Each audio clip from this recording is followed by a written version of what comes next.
A service of KIBMradio.com, the Internet's home for an all-old-time radio.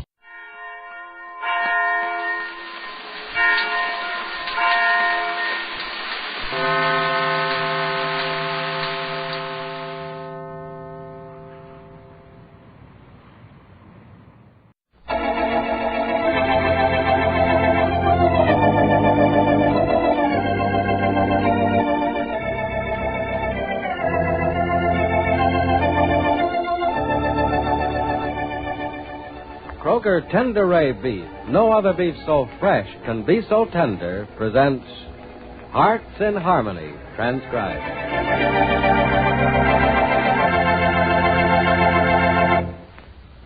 Every now and then I hear someone who's discussing food say, "Give me the good old days." Well, for my part, they can have them. Really, there's just no comparison between the quality of food in Grandmother's time and the food of the present day. Take beef, for instance.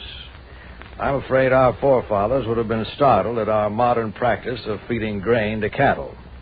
But you and I know that grain-fed beef is wonderfully tender and juicy and delicious. That's why it's always used for Kroger Tenderay beef.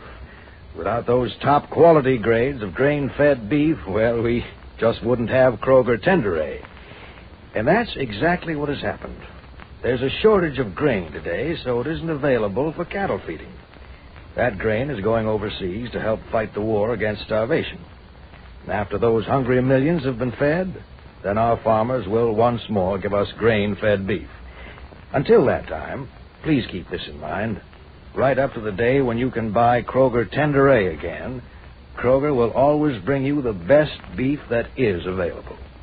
Our thanks to you, sir. Thank you very much. And now, Hearts in Harmony.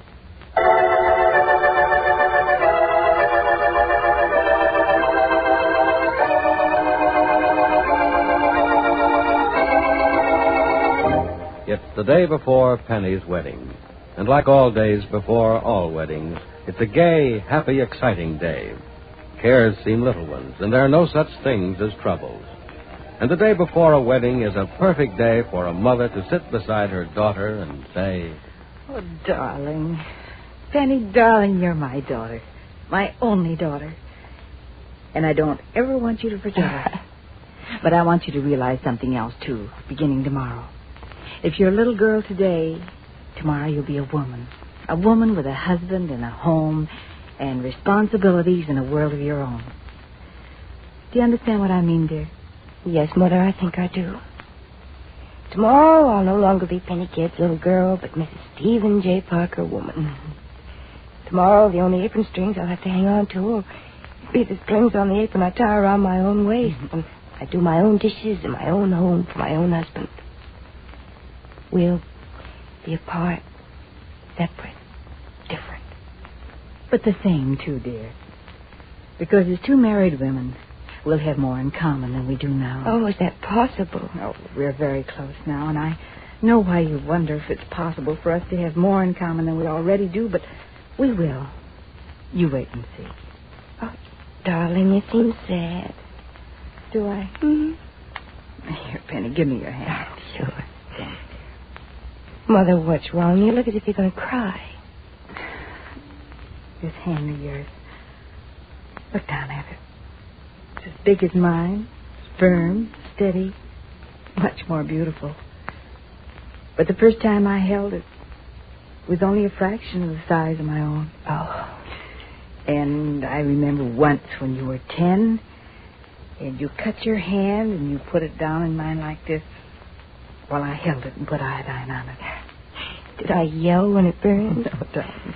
There was never a peep out of you when you were hurt. But when I look down at your hand right now, I want to cry for the hurt you must have had when I put that iodine on it long ago. Well, if I didn't cry, it didn't hurt. Maybe not. Maybe what I want to cry for is how the hand's changed. Used to be scratched from climbing trees and dirty from making mud pies and bruised from fighting with the neighbors' children. Oh, I didn't fight, did I? Oh, once you beat up a boy half again your size. Oh, I didn't. You did, and you bruised your hand very badly. Well, what did I do to the boy? Oh, I don't know for sure. He went home crying. from another neighborhood and never came around again. I did that with this hand. Yes, darling. As I look at it, I wish it were as small and bruised now as it was then. I know that may seem a strange thing to say. No, darling, I think I understand. I hope you do, dear. I hope you do. I'm sure I know how you feel. And I'm sure I'll feel the same way with a daughter of mine the day before her wedding. Maybe I'll look down at her hand the way you're looking at mine, and I'll say to her, darling, the first time your hand touched mine, all I could feel was a tiny press of all your baby fingers frantically but gently gripping one of mine. Mm-hmm.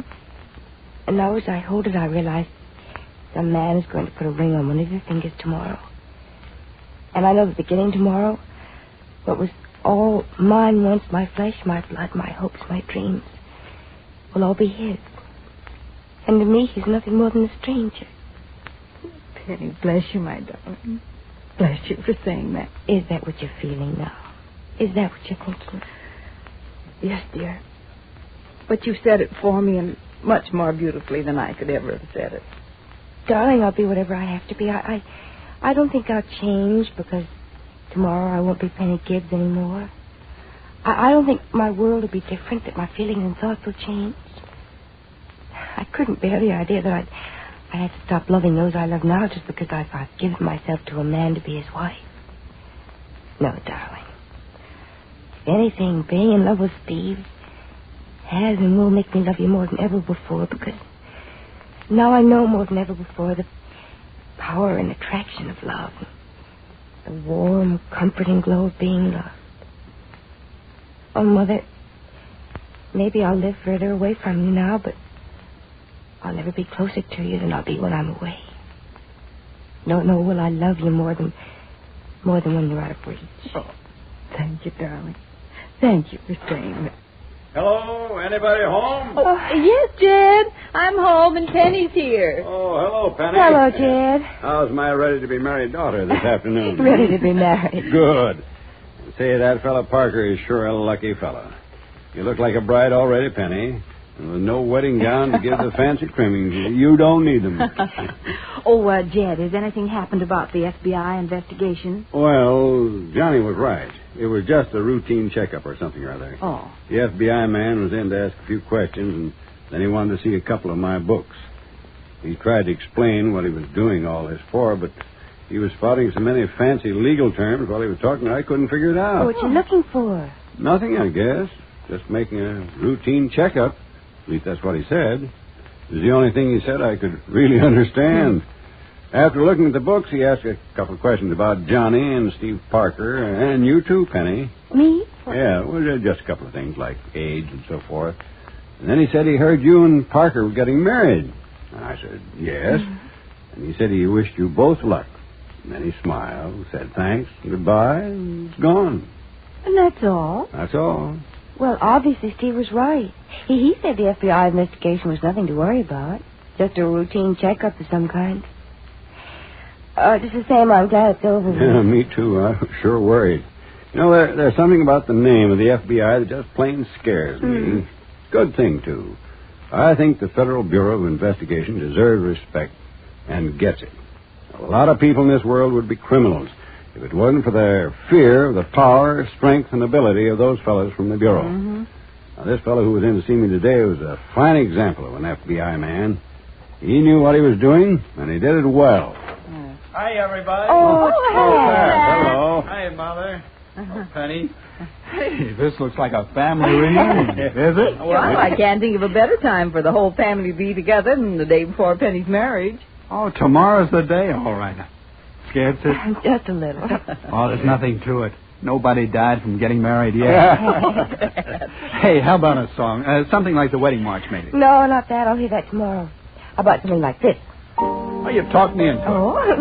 Here, Jed, let's sit down and enjoy this. Well, I'll sit down, but I can enjoy something like this, standing up. Wait till you've heard me before you say that, Jed. I'll take my chance. Okay, Pat, you ready? Ready? Okay. All the time, I knew it all the time. From the moment that you came in view, I I could truthfully have said, I love you, I could sing that this was meant to be. So if love is showing in my eyes, it should come as no surprise. How sweet and fresh the morning start as I wake from a dream of you, and the dream of you running through my heart makes my day happy too. Love has wings and other magic things. To the heavens we could climb if we could be together all the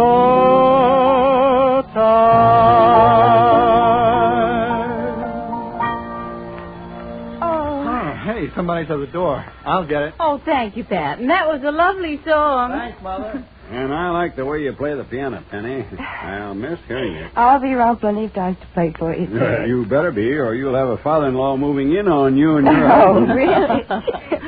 Yeah. There was a messenger boy at the door with a telegram for you. Telegram for me? Yeah, probably congratulations or something. Here it is. Thank you. Oh, but Steve could be sending me a telegram. We'll open it and see, Penny. Yeah, I'm going there. Now, Penny, don't be nervous. You know it can't be anything but good news. No, I'm sure of that, Janet, but... Penny, what's the matter?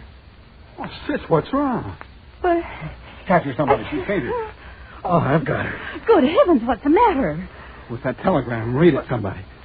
Sis, snap out of it, Sis. Oh, she'll be all right in a minute. Yes, Penny. she'll come out of her faint all right, but will she ever come out of this? Look at this telegram. What does it say, Jed? What, Jed? It's from Steve Parker, and it says, am leaving Rossville tonight. Can't explain. Oh, no. Don't know when I'll be back.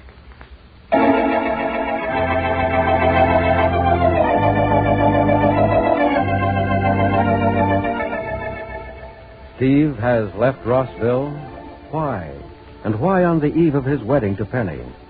What has happened and what will happen? Be sure to listen to the next dramatic episode of Heart in Harmony.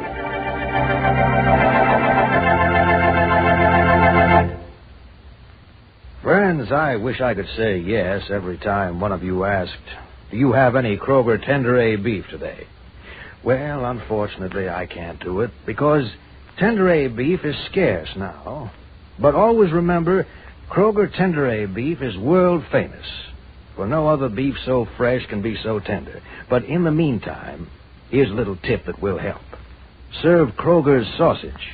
And whether it's Frankfurters or Wieners served with your family's favorite potato salad, baked or cooked meatloaf, or a platter heaped sky high with cold-cut sandwiches, your picnic-style supper is bound to be a success. Remember, when you buy sausage at Kroger's, you not only have variety to choose from, you also know that Kroger's sausage is made of fine quality meats, spiced just right, and besides that, it's economical. So drop in soon, won't you? And give your family a surprise dinner centered around Kroger's sausage.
life of an average school teacher tends to run along a fairly smooth and even path.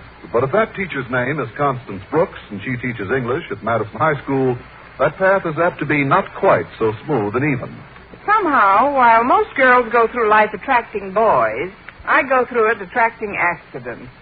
Wednesday, as I was leaving Clay City High after a visit with a friend, I hit the jackpot of all accidents. I was walking toward the elevator, my mind off in space, when a few seconds later, so was I. I had stepped into an open elevator shaft. The next thing I knew, I was hanging by my fingertips. Jason Brill, Clay's principal, had rushed up and pulled me to safety. The newspaper photographers had taken our pictures, and we were so busy I didn't have a chance to faint until I got home. The next morning, as my landlady and I sat down to breakfast, I slipped the newspaper casually under Mrs. Davis's eyes and waited for her reaction. Finally, it came. In tones quivering with excitement, she said, Connie, what's a two-letter word meaning sun god? Mrs. Davis, look. No, dear, look has 4 letters. Maybe I should try it vertical. Now, let's see. What's a 3-letter word for feline domestic animal? Meow. Oh, no. Quiet, Minerva, and finish your milk. Now, 3-letter word for feline domestic animal. It's no use, Minerva. Mr. Davis, if you'll forget that crossword puzzle for a moment and look at the front page, you might see a story about a person you know that will interest you. Oh, all right, dear. Well? Oh, my goodness. Why, Connie, this is your picture. A picture of you and Jason Brill. But what are you two doing on the front page? If you'll read the story, you'll see what we're doing there. A story? Oh, that's right. There is a story. Jason Brill, principal of Clay City High School, played the hero yesterday as he hoisted Constance Brooks, Madison High English teacher, out of an open elevator shaft. Miss Brooks had been dangling by her fingertips 3 stories up, with the elevator a floor above her, when she was finally rescued. Oh, Connie, how awful. But, dear, I don't quite understand. Don't quite understand what, Mrs. Davis? Wouldn't it have been simpler to wait for the elevator like everybody else? Not with my claustrophobia. Mrs. Davis, the whole thing was an accident. A horrible, nightmarish accident. Oh, of course, dear. Were you hurt? No, I'm all right today. Now, please don't worry about me, Mrs. Davis. I have as many lives as... No coaching, Minerva. Don't you want to read the rest of the story? I'm reading it now. Mr. Brill, who is currently one of the principals being considered for promotion to assistant superintendent of schools, was extremely modest about his daring rescue. When asked to comment, he said, "This is nothing that any other aggressive, vigorous, alert, level-headed, courageous man wouldn't have done under similar circumstances." If he printed his whole comment, he would have been elected to Congress. As it is, I doubt if he'll make assistant superintendent. At least not while Mr. Conklin is also trying for the job. Oh, is Osgood still after that position? Like Dick Tracy is after Rughead. Like today, our boy unveils his Project X in front of Mr. Stone. Project X? Goodness, it sounds important. What is it, dear? If I know Mr. Conklin, it's probably a scientific method of making 6 teachers do the work of 1 principal. Frankly, Mrs. Davis, I'm dying to find out about Project X myself. Mr. Conklin's promised me that this morning he's letting the cat out of the bag. Back in the bag, Minerva. In any case, Connie, it might be a good idea to drop in and see your principal before your first class. He'll be so relieved to see you unscratched. He'll fuss over you like a cat over her baby kitten. Yes, Minerva, they're playing our song.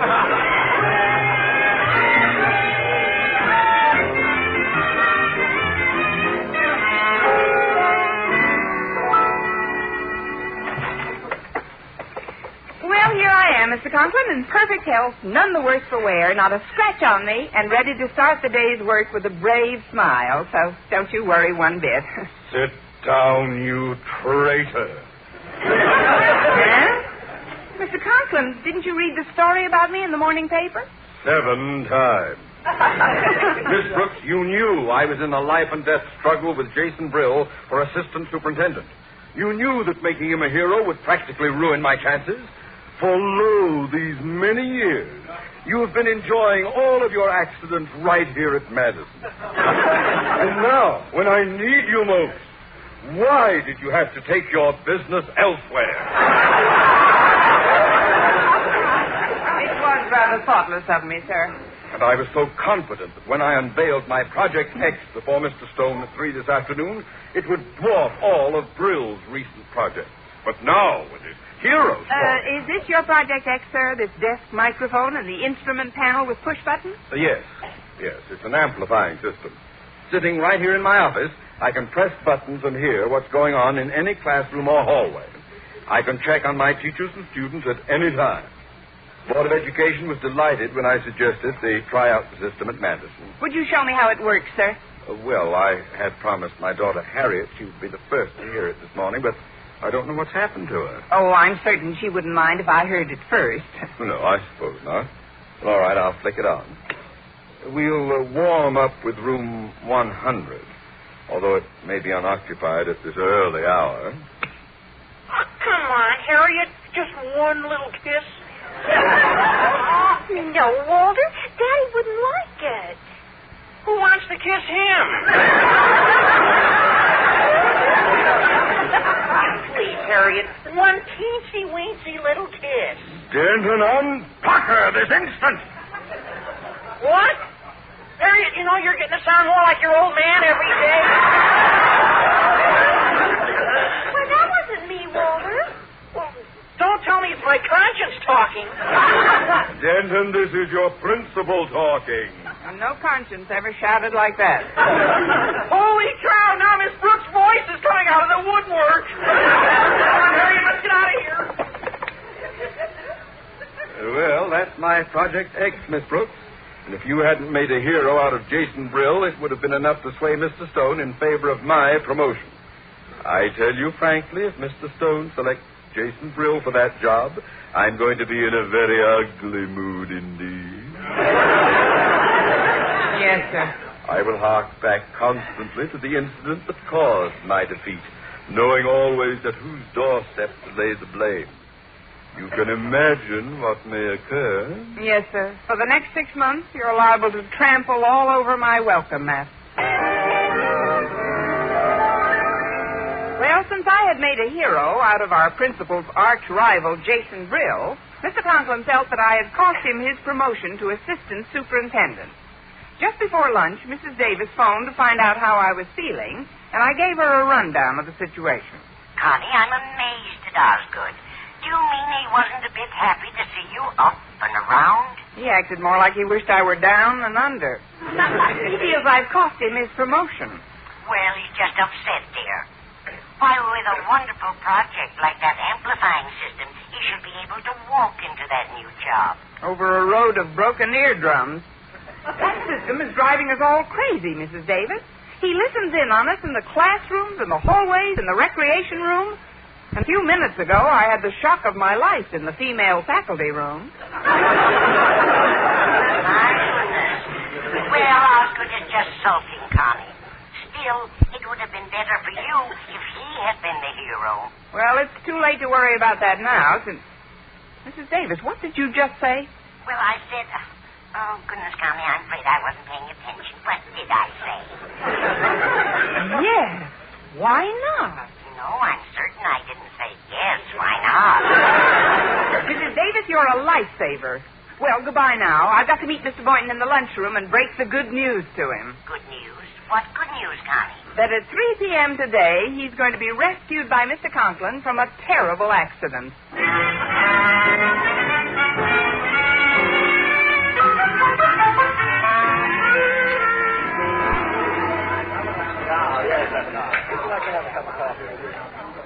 Say, that pie was better than they usually make down here. Yes, it was. Oh, now, you said you had a big favor to ask me. What is it? Yes, I did want to ask the favor, Mr. Boynton, but perhaps I'd better not ask it here. You know who might be listening in on us right now.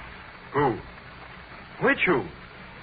Oh. Yes, that who. I could whisper it to you, though. Bring your ear over closer. Now, listen. Say, that tickles. You sent a chill right down my spine. Care to do me now? I mean, let's just talk in low tones. Oh, Miss Brooks, believe me, you're worrying needlessly. I'm sure Mr. Conklin has something better to do than listen in on lunchroom conversations. But if you're worried, why don't you just write down what you have to say on a napkin? What do you think of that idea? I think it's the sneakiest thing I've heard today. Mr. Conklin. Gosh, you were right, Miss Brooks. Don't get panicky, friends. Just follow me across to the unoccupied zone of Madison High.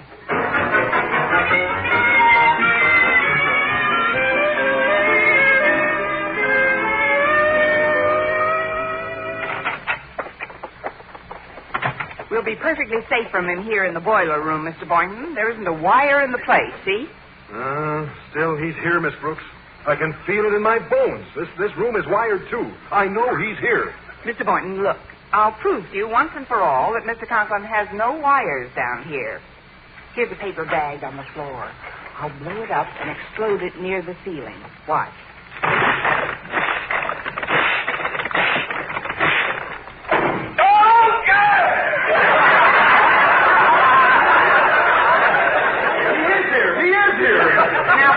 Mr. Boynton, get up off your knees. I can't hear you. What happened to my eardrum?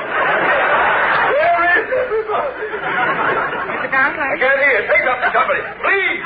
Mr. Conklin, can you hear me, sir? Oh, somebody. I can't hear you. Please, somebody. Go jump in the lake, fish face.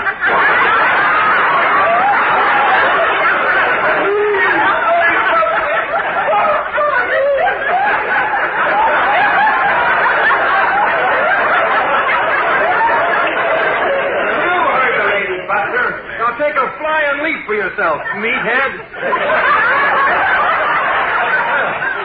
Hear what I called him, Miss Brooks? If it's a question of your getting the Medal of Honor, I'll be your witness. Well, now that Mr. Conklin can't hear us, what was that big favor you wanted? Mr. Stone is coming over at 3 this afternoon to hear the amplifying system in action. And when he presses the button to hear what's going on in your laboratory, I was wondering if you could be in the midst of a fake accident yelling for help. Oh, I see. You mean if I have this fake accident and Mr. Conklin saves me, Mr. Stone may pick him for that promotion and we'll be rid of him and his amplifying system. You ain't just burning your Bunsen, Boynton. That's right, I mean.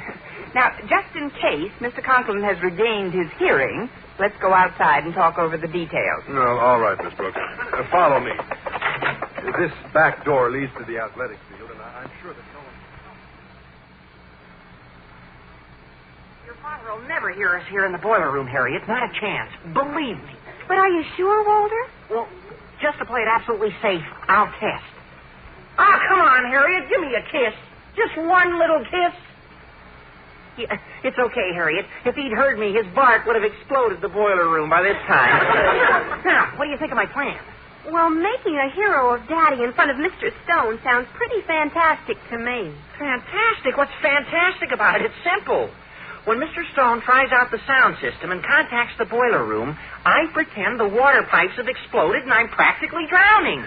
And then Daddy hears you hollering, dashes down, and rescues you, huh? Yeah, that's the idea. Now, what could be... Harriet, I just got a terrible thought. What? If your father ever really thought I was drowning, he'd let me.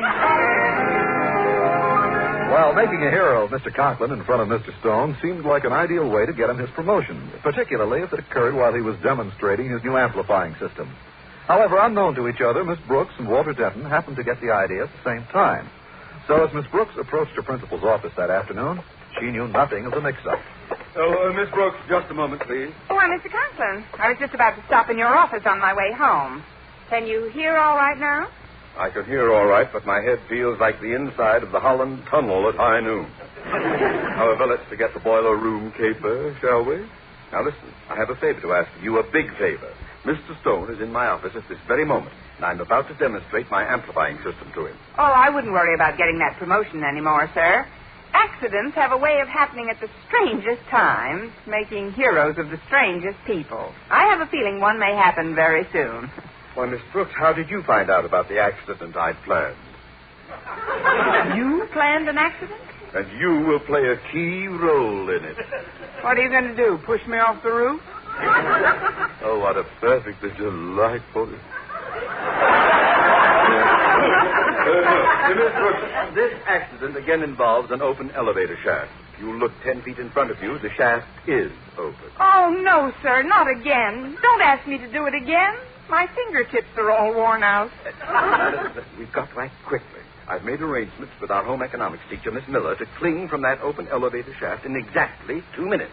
At that time or before, you will come into my office screaming for help, and I shall bound to the rescue. Oh, before you go, sir, we'd better synchronize our accidents. You see, I have don't worry about Miss Miller. Even if she does let go, it's only a 4-foot drop, and I have several mattresses underneath to break her fall. But, sir, believe me, it won't be necessary. Do as I say, Miss Brooks. Give me a moment or two with Mr. Stone, and then go into your act. But, Mr. Conklin,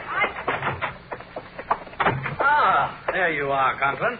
Say, this is quite an efficient-looking acoustical setup you've got here. Oh, thank you, Mr. Stone. Well, it's only natural for a principal whose only concern is his school to want to improve its operation. And as you know, sir, in all my years at this school, my one thought, my one aim has been how I can become assistant how I can better conditions here at Madison. I'm well aware of that, Osgood. But now I'd like to hear this amplifying system in operation, so...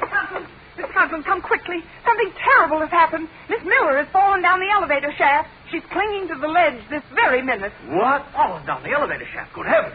Why, Miss Brooks, it happened to you only yesterday. Yes, sir. I must have ushered in the season. Well, what are we standing around for? A human life is in peril. Clear, quick, decisive action is called for. And if there's one thing about Osgood Conklin, he has never one to lose his head in emergencies and turn his... Osgood! Stop filibustering and save her. Yes, sir, yes, at once. Yes. This is terrible, Miss Brooks, simply terrible. I think we'd better contact someone to give Conklin a hand. But how could we contact anyone in time for him to do any good, sir? I could try using the amplifying system. I withdraw the question. Exactly. It's only a little after 3. Some teachers must still be in their classrooms. Mr. Boynton usually stays late to work in his lab, doesn't he? Maybe he can lend a hand. Oh, no, sir. I've been trying to borrow one for years. Well, I'm certain he's gone home. Well, nevertheless, there's no harm in trying the biology lab. Now, where is that button? Oh, yeah, here we are. Help! Help, Mr. Conklin! Save me! Please save me! These poison gas fumes are choking me! Help me! Something's happened to Boynton. What's going on down there? Sounds like the deathbed scene from Camille. Save me, Miss Conklin! A test tube exploded and I'm choking! Please save me, Mr. Conklin! Mr. Conklin's out on call, Mr. Boynton. Will I do? For quick action, Miss Brooks. The boiler room is the closest place to the biology lab. I'll contact the school custodian. Oh, yes, here's the button. Help! Save me, Mr. Conklin! Oh, the water's over my neck! Save me! It's getting higher! I'm drowning! Save me, Mr. Conklin! Good grief! That sounds like Walter Denton, and he's drowning? When those water pipes go, they really go. Oh, save me, Mr. Conklin! Save me! Miss Brooks, just why is everyone all over the school calling for Osgood Conklin? Maybe Philip Morris is busy. Sir, I'm sure that's what you heard. What I heard is plenty. It's all beginning to add up, Miss Brooks. Well, maybe if you subtracted those last 2 accidents. Well, I saved Miss Miller. She almost pulled me down into the shaft with her, but I broke her death hold on my ankle and pulled her up by the hair. But it was actually nothing. Nothing at all. I agree with you. Eh? You feel quite the hero, don't you, Conklin? Then suppose you get your rescue squad and save this poor soul. Oh, save me, Mr. Conklin! The poison gas! Gas all over! Save me! Where's Mr. Boynton? I rushed right down. Hold it, Rover boy. We have another customer for you in the boiler room. Probably going down for the 3rd time. Save me, Mr. Conklin! I'm drowning! I'm going down for the 15th time!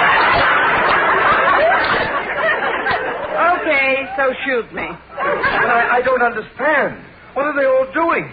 Miss Brooks, why are they all yelling for me to save them? I don't know, sir, unless they're mistaking you for a St. Bernard. Believe me, Mrs. Stone, I had no hand in all this. I'm an innocent man. Do we have any more accidents waiting for us, Conklin? That's all we had on the calendar for today, sir. I'm innocent, Mr. Stone, believe me. Here we have a button-marked roof. What little game are we playing up there, Conklin? Oh, nothing, sir. Absolutely nothing. That's for emergency air raid spotting. Well, we'll try it anyway, shall we? Save me, Osgood, for goodness sake. Save me. Margaret Davis? But what's she doing on the roof? Miss Brooks? Don't ask me, sir. I'm still trying to figure out Walter. Save me, Osgood. I'm stuck on the television aerial. Save me, Osgood. My hero. Save me. I think I've heard enough. Conklin, I don't know whether to bring charges against you or just continue to tolerate your occasional lapses into complete idiocy. But one thing is certain. Neither you nor Jason Brill will be recommended for that promotion. Neither one of them? No, Miss Brooks. And don't try to tell me now that you didn't stage that Perils of Pauline act yesterday, too. Mr. Stone, that's not true. I had a real accident, and I earned every bruise of it. Miss Brooks, at this point, I don't know whether to believe anyone has had any real accidents or not. So, good day to both of you. Well, at least Brill won't get the job.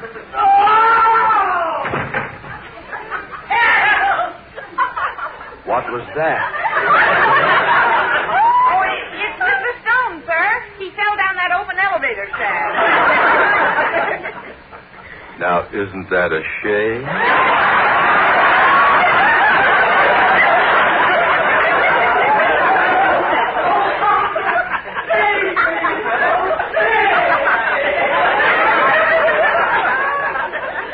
Shall we, Miss Brooks? I knew if we kept on pitching, sir, we'd make it sometime today. Martin Transcribed was produced and directed by Larry Derman with the music of Bud Gluskin.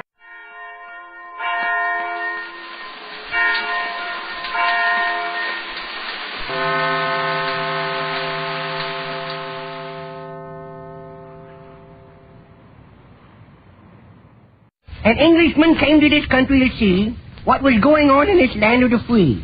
On hot dogs and chewing gum, he couldn't be sold. Baseball and nylons, they left him cold. But when they showed him refrigerators, he said, by George, you won't know what you're missing if you don't know it. Transcribed from Hollywood, Norge, a division of Borg Warner, manufacturers of America's most modern automatic and conventional washers, electric and gas ranges, water heaters, and home freezers. Originators and world's largest manufacturers of self-defrosting refrigerators, Norge presents The Red Skelton Show.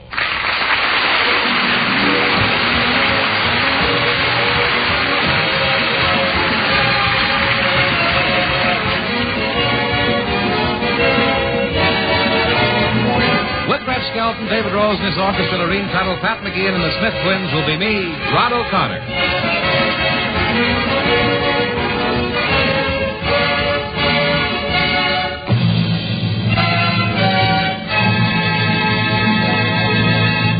Now the star of our program, Red Skelton.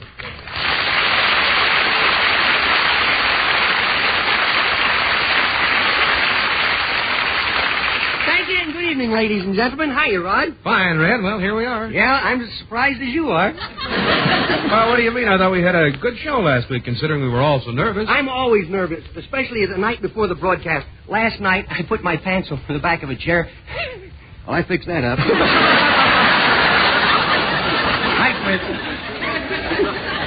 I always get nervous, especially the night before the show. Last night I put my pants in the bed and I hung over the chair.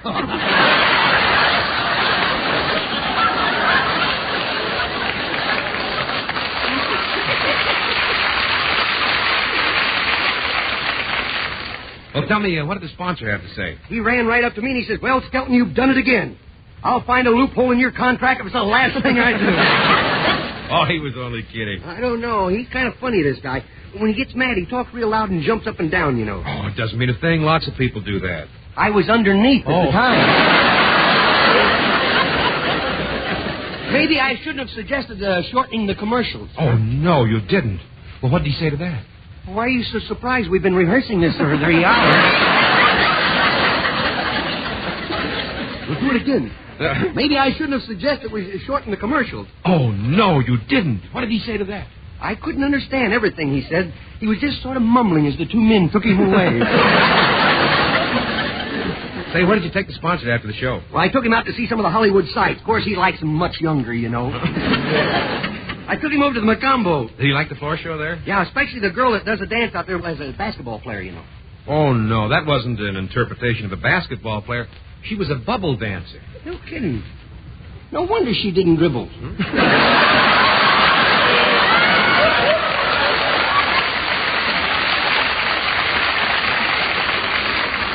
For a minute, I thought the dance was fixed.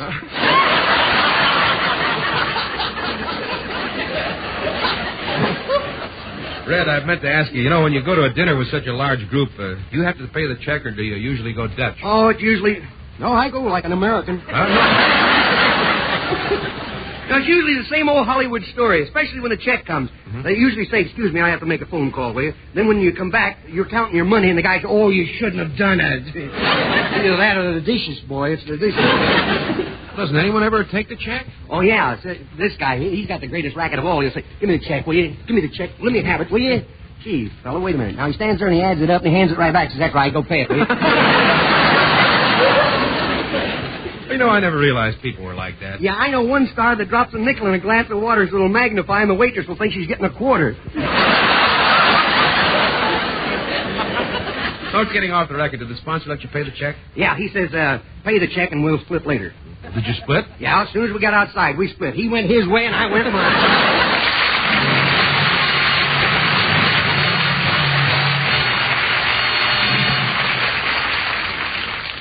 Here are the Smith twins singing in the rain.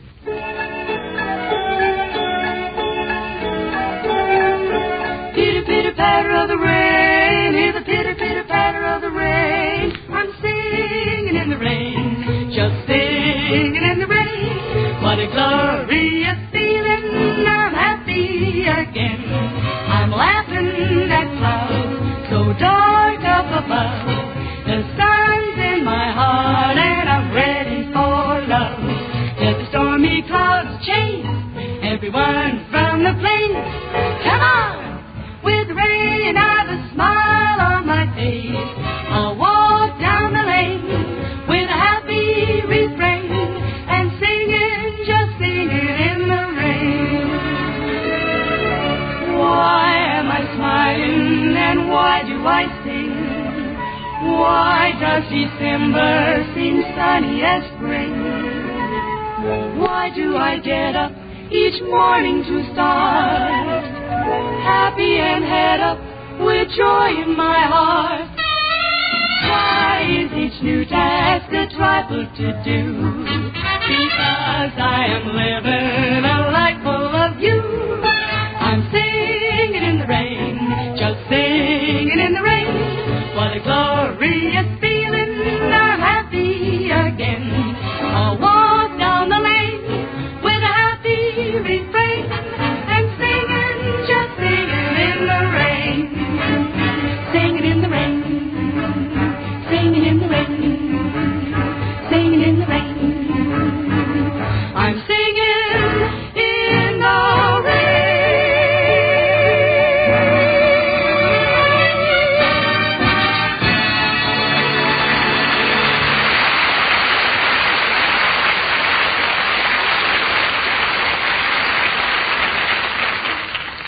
If you're anything like most folks these days, the next home appliance you want is an automatic washer.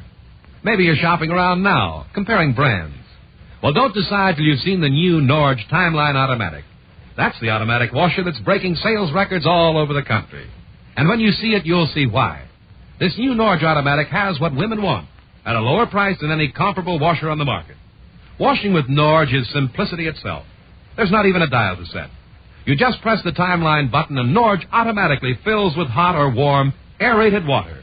Washes, rinses, spin dries, even cleans itself out. Norge wave agitation gets clothes cleaner by actual tests than other washers, even wringer types. Norge rinses clothes 5 times in warm water. Spins clothes almost ironing dry with no tangling. Ask your local Norge dealer for a free demonstration of the new Norge Timeline Automatic. Because you won't know what you're missing if you don't see Norge.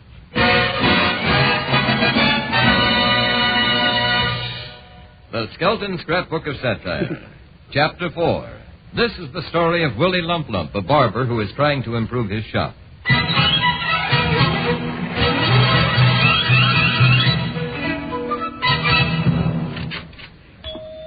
Howdy, Willie.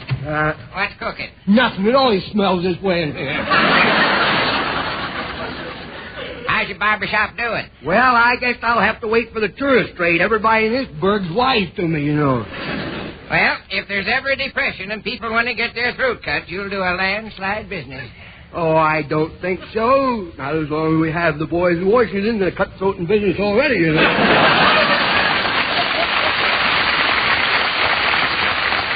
Willie, maybe you'd get along better if you laid off that stuff. Now, just a minute.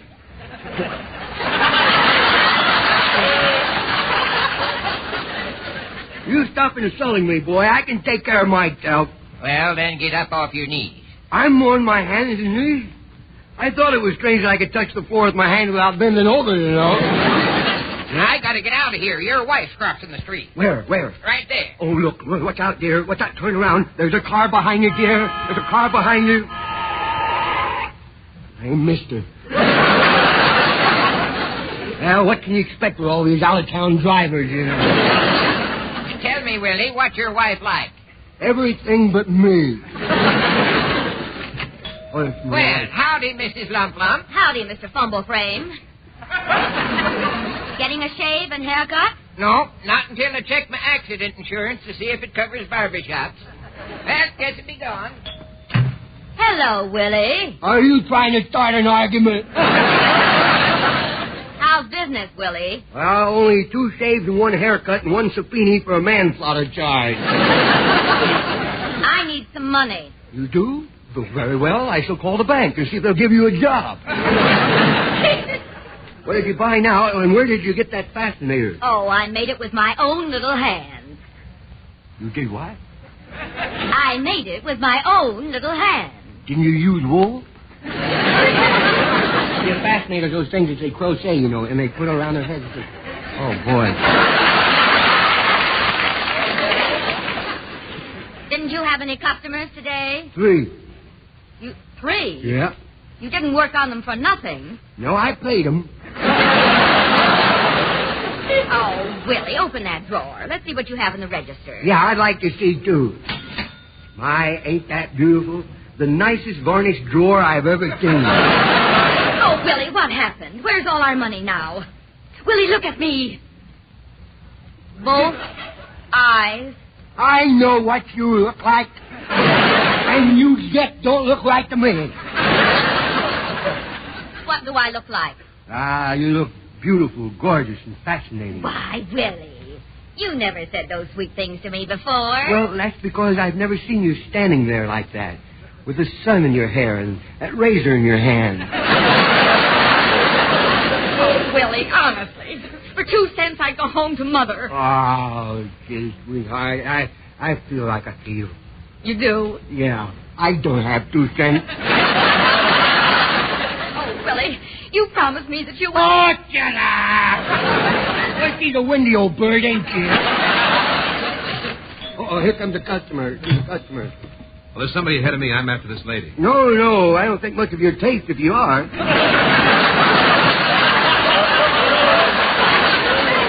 Well, you're welcome to her. I'm not a customer. I'm the manicurist. I'll have a shave. Once over politely. Nice little shop you have here. Oh, yes. I got it with my GI loan. I've only been open for 3 years. All I owe the government now is a grudge. I was in the service. You were in the service? Mm-hmm. Enlisted man? No, officer. Hey, what are you strapping me in for? Well, I just don't want you getting those dizzy spells when I get you up kind of high. Pump this chair up. I don't want you, what was your rank, sir? Colonel. I do believe I've hit the jackpot. Do you want a haircut? Just a shave. Shave? Shave. I do believe I've died and gone to heaven. You want a shave? Yes, shave, please. I was just an enlisted man, sir. Oh. Army or Navy? Army. Good. Infantry, maybe? Yes. Oh, I have hit the deck.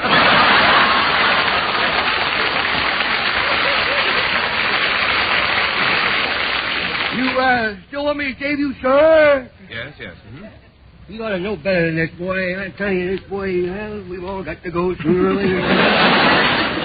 That's just as well you get the shave anyhow. You get a little thin on the top. Say, would you like a bottle of old Willie Lump Lump's Hair Restore? Is it any good? I use it all the time. With a little ginger ale, of course. You mean you drink it? Isn't that dangerous? Not if you don't smoke for an hour afterwards. Oh, it does leave a little carbon on your tonsils, but... What I want to know is, will it grow hair? Will it grow hair? This will grow hair on billiard balls. Really? Yes. Go over to the pool hall. They've got the hairiest billiard balls you've ever seen. You know, my wife opened a bottle with her teeth the other day, and 3 days later she has a mustache. She calls it a mustache. Of course, I've seen more hair on bacon myself. Well, I shall save you, sir. Yes. Business has been good, huh? My third customer. Today? No, just my third customer. You'll have to remove that cigarette. Here's an ashtray, sir. It's an odd-looking ashtray. Yeah. Looks like a nickel-plated ear. Oh, it is. Willie got that from the second customer he shaved. Tell me about the first. We never speak of him anymore. And he don't pop off much either, you know. I'll never forget that guy. I was shaving him, see, and he looks down and he says, "Who's that ear on the floor?" Yeah. I said, "Put your finger in it. It feels good. It's yours." Now, Willie. Now, you be more careful. Yeah. Would you care for a manicure, mister? Yes. Say, you look rather attractive. Well, you look kind of handsome yourself. There's a couple that need glasses of Eric. What are you doing tonight, honey? Oh, nothing. What do you got in mind? Oh, she'll be alone if you're talking to her.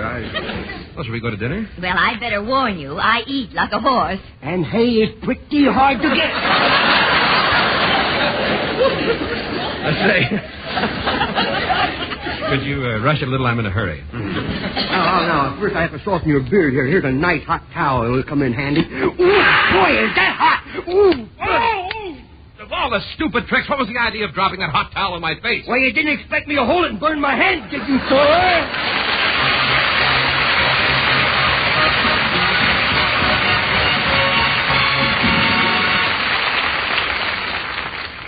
Dave Rose and the orchestra play the Third Man theme.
And now for one of those helpful wash day hints from Jessie Cartwright, co-director of the Norge Home Economics Department. Here's a time saver for your spring house cleaning. Before washing slipcovers or draperies, baste the pleats in place. Then they'll need very little ironing. In fact, quite often you can shape the slipcovers into place when they're almost dry with no ironing at all. If you have a Norge Timeline automatic washer, your ironing is always easier because Norge's tangle-free super spin gets the water out without pressing the wrinkles in.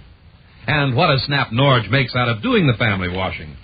All you have to do is press the Timeline button and Norge does the rest from fill to finish. Norge gets clothes cleaner by actual tests. Gives them 5 warm rinses, the overflow type that floats out dirt. Yet Norge uses less water than average.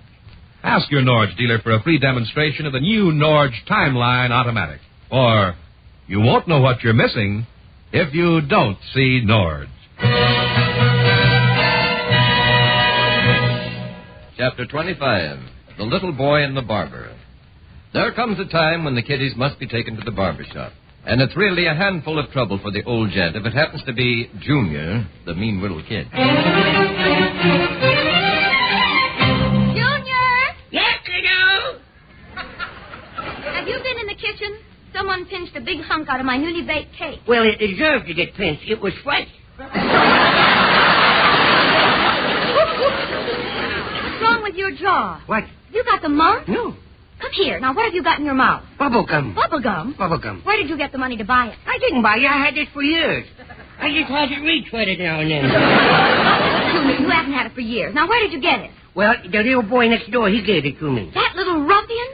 Yeah, that little ruffian. Well, that's the first nice thing he's ever done. It wasn't so nice, so after all, he was through with it, you know. Hey, what a bubble it makes. This stuff, boy, has really got body to it, you know. Stop that. Goodness. Oh, boy, ain't that a dandy, huh? Oh, that's big enough. Oh, Junior, it's bigger than your head. You better step back. This may be a little sloppy, you know. No! I blew off my head! I blew off my head! Blow your head off. And how come I can't see? You have gum all over your face. Well, get it off. Get it off. Goodness me, I don't want people to think I'm stuck up, you know. Junior, honestly, little by little I hear the booby hatch calling my name. Did you make a reservation? Now, look, it's all in your hair. Go get the hairbrush. What for? To see if I can brush it out. I'll go get the comb. I'd be a sucker to put a weapon like that in her hand. I'll get it. No, it's no use. I'll have to take you to the barber and let him cut it out. Be careful crossing the street there, Mummy. A car might hit you. How nice. Yes. Are you worried about your mummy? Yes, I is, especially when you're holding on my hand so tight. I don't like barbershops. I wish I had hair like Pop. Why? Well, then you could take me hair to the barbershop, and then I wouldn't have to go along. Now, Junior, listen to me. Before we go into the barbershop, I want you to promise to act like a little gentleman. I'll act like a little gentleman. Bella Lugosi. When you're sitting in the chair, now don't move around. You might get cut. I don't care if he cuts me. It might work out just right, you know. I'll fix it so I'll never get another haircut, see? I'll wait until he's ready to clip, and then when he opens up his sisters, I'll go boo, and he'll cut me head off, and it'll roll down. Oh, no. I scared me down. Don't cry. He won't hurt you. Well, I'm tired. I've already sent the thought out. Now it will happen, you know. Oh, no, it won't. You said it before you realized. Yeah, I will. Bless his little heart. Yeah, bless his little heart. Now, don't cry, and I'll buy you a soda. A large one with chocolate? Yes. With chocolate ice cream? Yes. With chocolate syrup? Yes. And lemons? Yes. Why a lemon? Well, it's kill the taste of all that chocolate. All right, now, come on. Let's go into this barbershop. Hello. I'll be about a half hour. We'll wait. Oh, I was afraid of that. Now, Junior, sit down and don't disturb the barber. You'll make him cut the man he's shaving. And you wouldn't want to do that, would you? You know me very well, do you? I think I'll look around the shop here. You're going to sit down. Who says I will? May I borrow your razor strap? I says I will. I'll stay right there. Where are you going? I'm going down to the butcher shop. The butcher shop? Yes. Tell me, what bank did Pop rob? Junior. High diddle, cat and the fiddle, the cow jumped over the moon, and butter went sky high. That's enough of that. I'll be right back. Well, here we is, all alone. Just you and me and that man asleep in the chair. Yes, but I can wake him up quick, especially if I need help. Oh. What did you have in mind? Now go sit down like your grandmother said. She's not my grandmother. My grandmother's going hunting. What's she hunting? The stork that brought me. Hey, when you clip my hair, are you going to clip me head off? No, I like good little boys. Well, it looks like there goes me head. No, you don't have a little boy just like you. What reform school? Hey, what you doing to that man? I'm shaving him. Do you want to shave? Oh, no, I guess not. Me 5 o'clock shadow is more like a 1 o'clock fudge. Boy, you must give a lot of whippings around here. Look at all them hairbrushes. Oh, those are for brushing the hair. There he is? Mm-hmm. Boy, my mummy sure got something mixed up here, boy. Everything's upside down with that kid. Yeah. You get whipped much with a hairbrush? Do I? I am the only kid in our neighborhood who rides his tricycle side saddle. Look, go sit down, son. You're making me nervous. Sit down and I'll give you a penny for a lollipop. Well, give me a nickel for an all-day sucker. All right, here you are. Incidentally, exactly what is an all-day sucker? You are.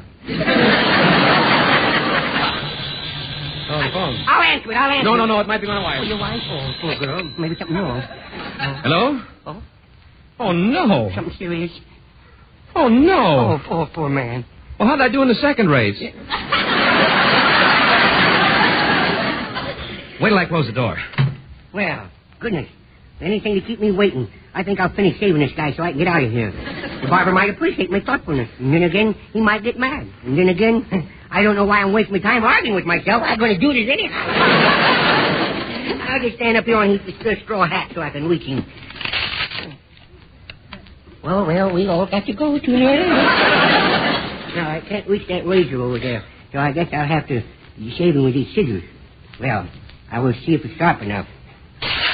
Oh, not bad. Well, maybe I should have thought before I cut the leg off his pants. I guess maybe I better match it up. At least he won't look so silly. He can always pass himself off as a scoutmaster. Yeah. Now, that looks better. Now I'll crawl up on his chest.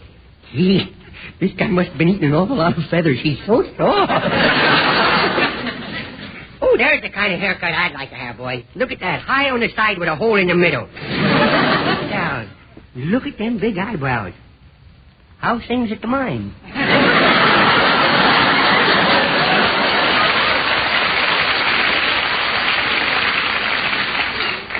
What do you hear from Ohio? Besides the cat. Oh, well, here it goes. I think I'm going against the grain here. Oh, boy, he's going to look like a billiard ball with eyes, this guy. Well, now you look a little more friendlier there. Hey, what are you doing? Yeah. Hey, how's your wife running the third race? Get down off my customer. He may be your customer, but he's my creation, boy. Here, let go of me. You're breaking my ribs. Hey, what's going on here? Here, stop it. Stop kicking me. Well, get your face out of my feet, will you? Put me down. Look, I came in here to get whiskers shaved off, not kicked off. Oh, what's going on in here? I knew it. Madam, you should attend to that portable monster. Oh, go grow some eyebrows. He cut them off. Oh, you tattletale. Junior, you didn't. Just wait till I get you home. Oh, no. You should whip him now. You stay out of this. He knows how to raise kids. Where's my head? I'm getting... There. Great Scott, look at my straw hat. Well, I think crushed straws are very nice. If I can find a cheap lawyer, I'll sue. Well, please, mister, it's not my fault. Come on, Junior. Hey, what about my haircut? What about the chewing gum in my head? My hair is standing on end. And you will be, too, for the next week. Because I'm going to whip you till you can't sit down. Oh, no. Next.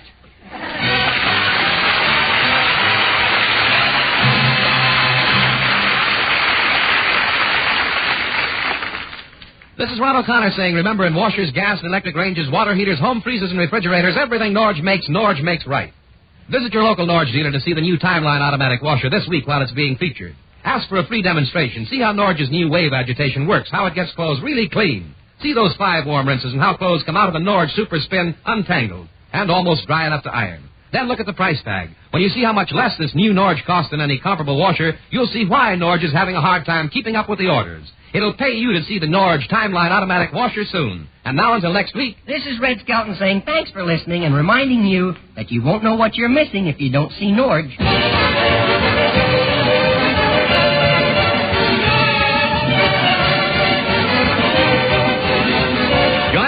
next week for the Red Skelton Show. Red Skelton is heard in his programs in the courtesy of Metro-Goldwyn-Mayer Studios.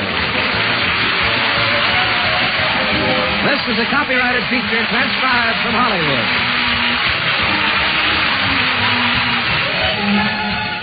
This is the CBS Radio Network.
What time is it? It's time for the Abbott and Costello Show. We're on the air for ABC here in Hollywood. Well, what are we waiting for? Let's go with the Abbott and Costello Show.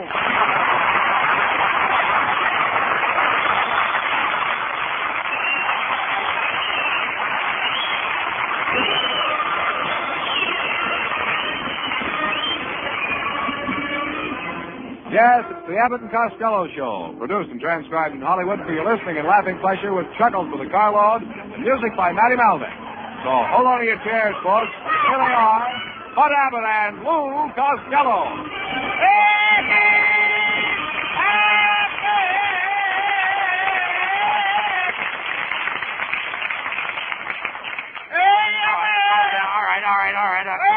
All right, what's all the excitement about? What happened, Lou?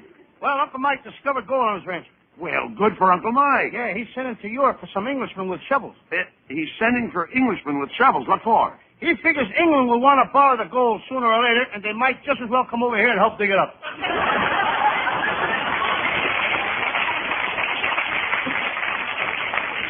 Oh, let's face it, Costello. Your Uncle Mike is a moron. Oh, no, he's not. No? He's going to be a great scientist someday. Right now, he's working on a new insecticide. He is? Yes. Last week, he got out his notebooks and locked himself in his laboratory with 10,000 mosquitoes. He released the mosquitoes and was going to write down the mosquitoes' behavior. Then what did he write? Nothing. He was so busy scratching, he didn't have time to write. Just as I thought. He's as big a nincompoop as you. No, he's not. Right now, he's crossing a rubber plant with a banana. And what does he expect to get? A girdle you can slide into.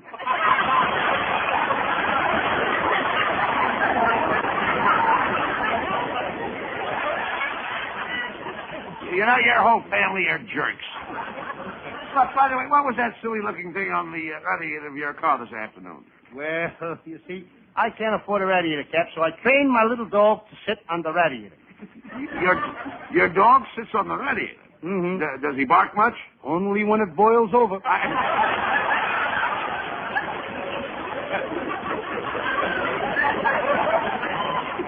I gotta leave you now, Abbott.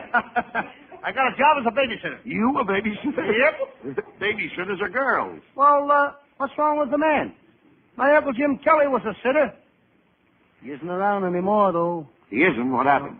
While he was sitting, the warden pulled the switch. Oh, get him out.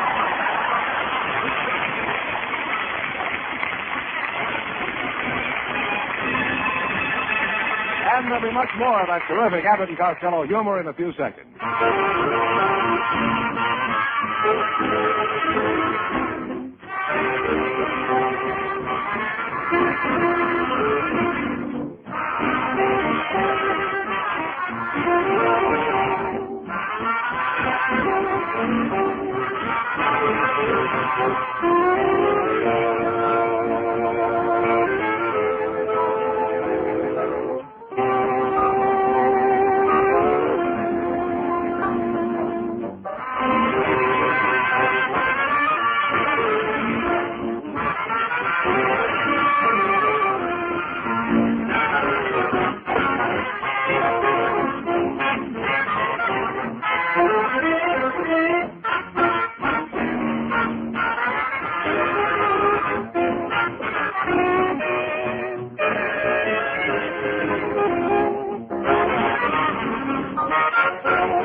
take it easy. What are you so excited about? Calm down. What's the matter? I'm worried, Abbott. What do you mean?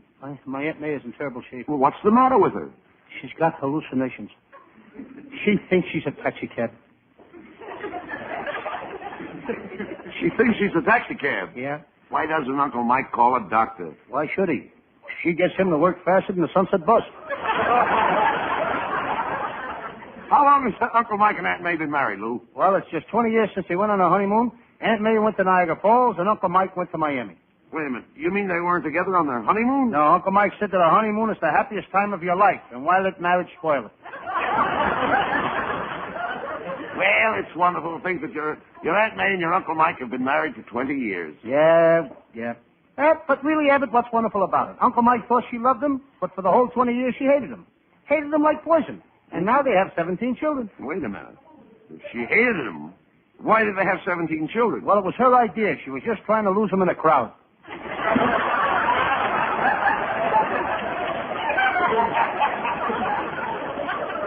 Does that mean to him, Lou? Well, she beats him up all the time. He wouldn't mind it if it wasn't for the children. The children? Yeah, they beat him, too. He must be really henpecked. Yes, he is. She tries to keep him in the house every night. Saturday, when he started to take his bath, she put 6 boxes of Jell-O in the tub so he'd get stuck. Luckily, it was raspberry, and he ate his way out.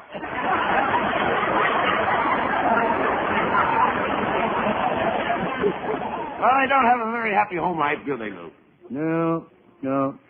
Saturday night, Uncle Mike played pinochle all afternoon, and when he came home at 6 o'clock, there was no dinner on the table. Well, where was your Aunt May? Down at the bowling alley. She's down there 7 days a week. Well, that's a shame. Yep, Uncle Mike should have never got her that job setting pins.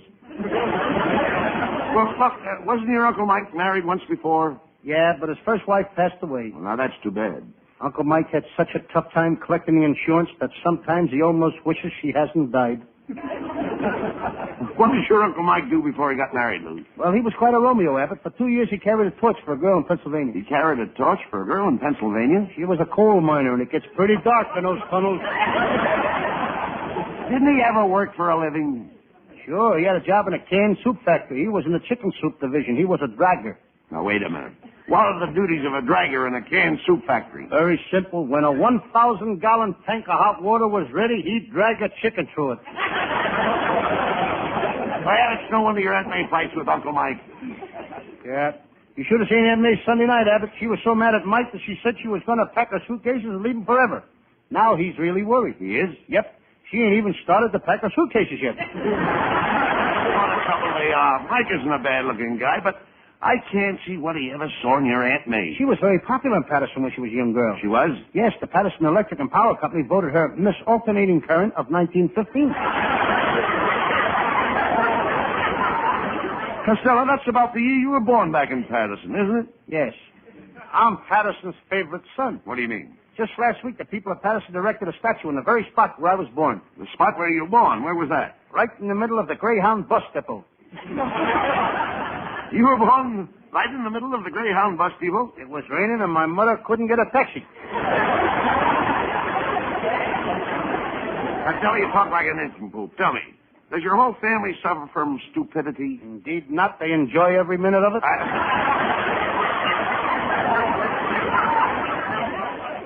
Hey there, Costello. I want to talk to you.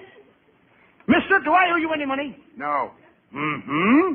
Did I ever give you a tip on any of my horses? No. Have you got a red-headed sister in Chicago? No. Okay, go ahead and talk to me.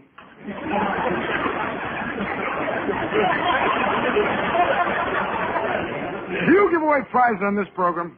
Can I win a refrigerator or something? Nope. Well, goodbye. I've got to go hurry over to the Gangbusters radio show. Last week I got $164 on that program. Wait a minute. Gangbusters don't give away anything. Oh, I forgot to tell you. I'm a pickpocket, too.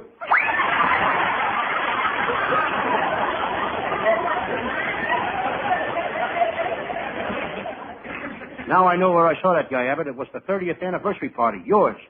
Remember you had a swimming pool filled up with bourbon? Yeah, the whole swimming pool was filled with bourbon. What fun. Yes, I never saw so many people going down for the third time with smiles on their faces.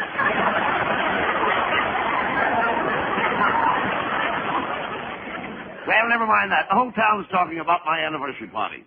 Didn't my wife Betty look beautiful? I'm very proud of my wife. Every man in town was fighting over her, but I got her. Abbott, you didn't fight hard enough. My wife is a beautiful woman. She hasn't got a wrinkle in her face. She hasn't, huh? Then what are those things? Dents? Costello, you know nothing about women. I don't even know why I even discussed the subject of women with you. Well, it's not my fault, Abbott. I led a very sheltered life. Then I met a lovely little redhead, and I learned about women from her. You did? I'll never forget our first date. We sat on the riverbank in the moonlight. She moved closer to me, then I moved closer to her. Then the moon went behind a cloud. Then it happened. Why, she let me tighten the string on her ukulele.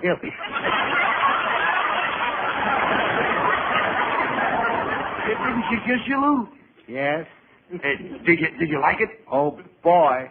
How did it make you feel? How does it make me feel? Yeah. Did you ever stand on a hot buttered waffle and have somebody pour maple syrup down your spine?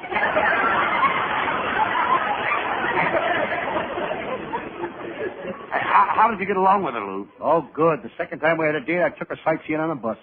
Rubberneck? No, but I tickled her a little.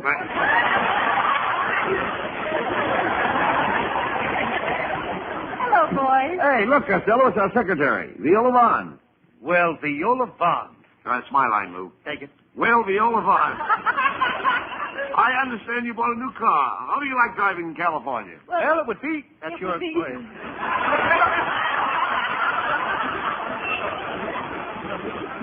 It would be all right if it weren't for the pedestrians. What's wrong with the California pedestrians? Well, I was driving down here tonight, and one of them whizzed right past my windshield. The dirty coward was pole vaulting across the street. Sneaky devils, ain't they? Viola, why don't you take me for a ride down the beach tonight? I should say not.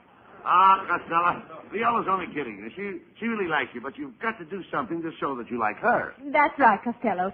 Do something brave. Do something brave? I know what I'll do. I'll join the army and help fight the British.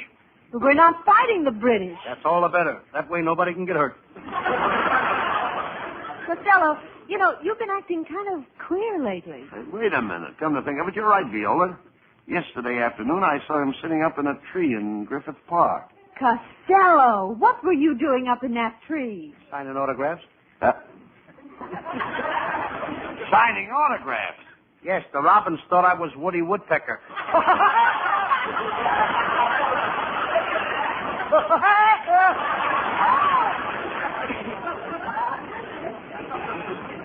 Costello, here's another thing. Why do you always carry an umbrella on your arm? Why don't you get a girl on your arm? You know, a girl is much nicer than an umbrella. Oh, I don't know, kiddo. When you're through with a girl, can you fold her up and hang her in a closet?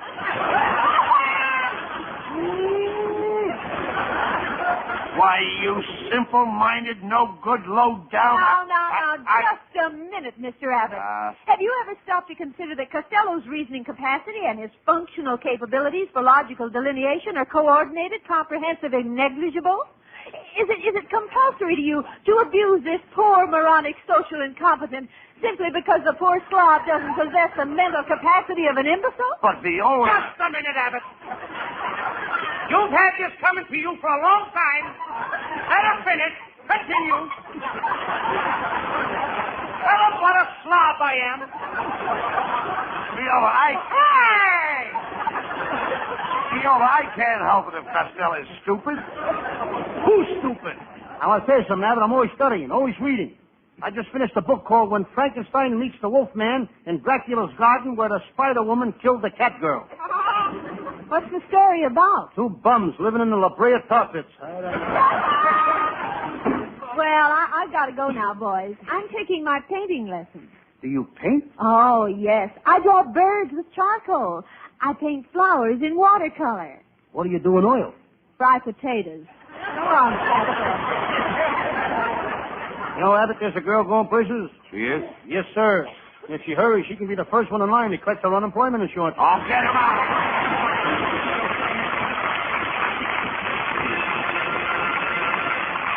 Now, while we take a 50-second intermission, we'd like you to consider this.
ladies and gentlemen, that singing star of the Abbott and Costello show, Hal Winters. I'd like to sing a song that belongs to the month of January as much as White Christmas belongs to December. With Matty Malnick's orchestra, here is the Ralph Ranger Leo Robin perennial, June and January.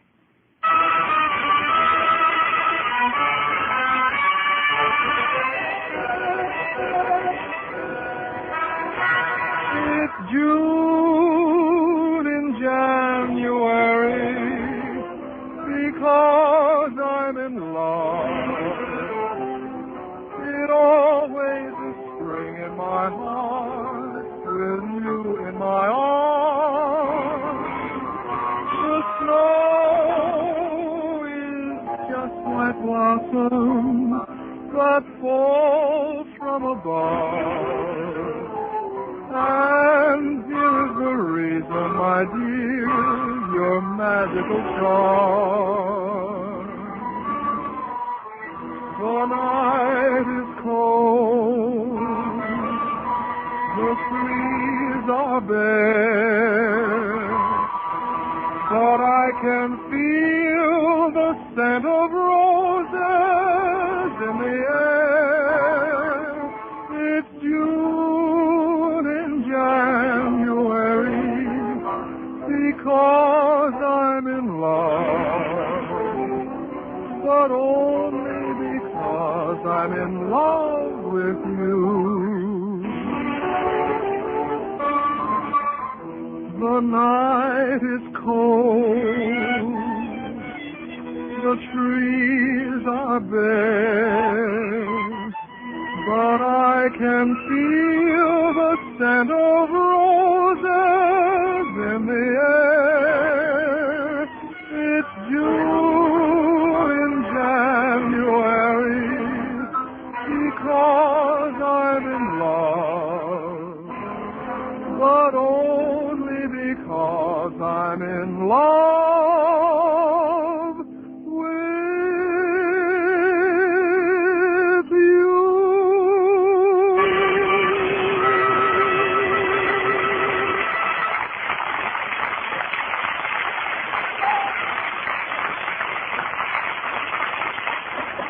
Hey, Abbott. I just made an important discovery. I think I can safely announce that Governor Dewey will run for president in 1952. Oh, what makes you think that? He just started taking piano lessons. You know, Costello, ever since you started playing the part of Sam Shovel, private detective, you've got your nose in everybody's business. You've been as busy as an ant. Ants are busy? Certainly. Then why are they always going to picnics?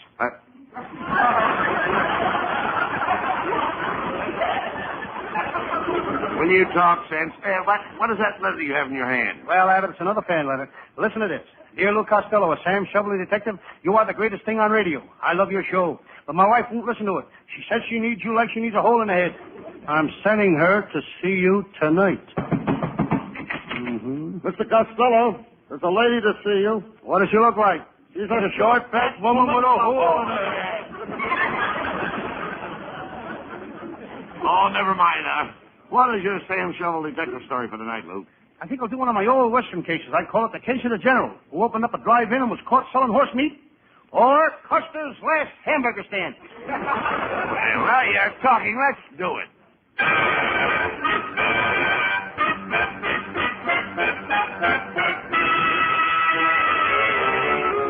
I'm Sam Shovel, private detective. I remember my first case.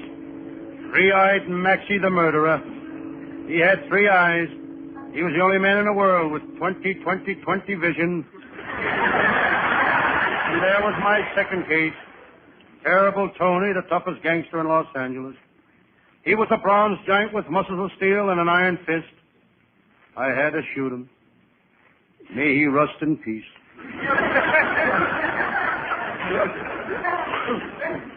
15 years in the detective business takes a lot out of you. But I feel as strong and vigorous as the day I started. Right now I could tear Superman in half. But I don't want to ruin the rest of the paper.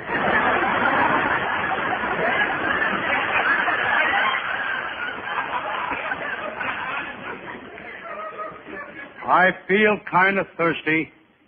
I go to the sink. This Los Angeles water is getting harder every day. I glance out of my window. There's the headquarters of the Republican Club. On the window there's a sign, GOP. I just found out what GOP means. Gone out permanently.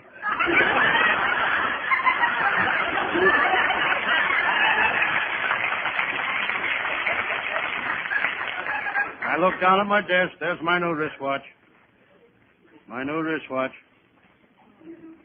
It's a shock-proof, non-magnetic, waterproof watch. The directions say don't take this watch out of the box. Fresh air ruins it. I think I'll give it to my secretary. What a secretary. She got the job the hard way. The hard way. She knew how to type. Lying next to my watch is my shotgun. I decide to see if it's loaded. I pointed at the floor and pulled the trigger. I looked down at the floor. When did I buy open-toed shoes?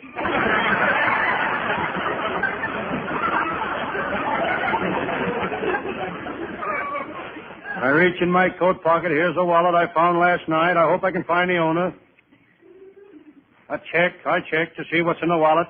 Here's a card. If found, return to Mr. Nichols, Delmar Hotel. Here's a driver's license issued to Mr. Nichols, Delmar Hotel. Here's a birth certificate with the name Nichols. Here's the pink slip for a new Hudson sedan issued to Mr. Nichols, Delmar Hotel. Well, here's $600 in cash.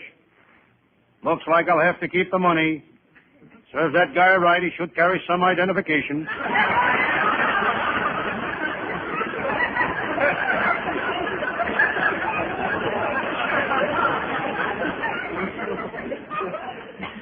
The name on the money is Washington.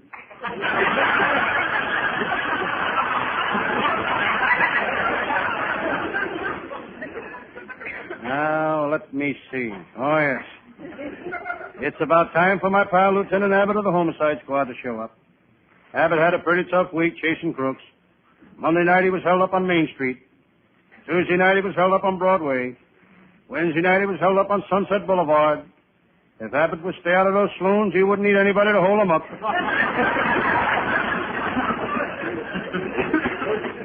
Lieutenant Abbott don't have to work. He was born with a silver spoon in his mouth. This was okay until he found out that all the other kids had tongues.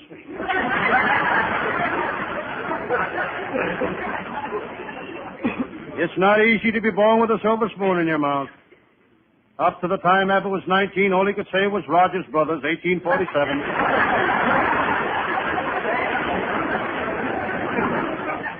Before he became a detective, Abbott was a motorcycle cop. He was the only cop on the force that had traffic eyes. Real traffic eyes. They'd always look both ways before crossing each other. No matter what case Lieutenant Abbott goes out on, he's never stuck. Hello, Sam Shovel, private detective speaking. Hello, Sam. This is Lieutenant Abbott. Sam, what time do the vaults open in the Fourth National Bank? At 9 o'clock tomorrow morning. Not till 9 o'clock tomorrow morning? That's right, Lieutenant Abbott. You can't get in those vaults till 9 o'clock tomorrow morning. Who wants to get in? I'm trying to get out.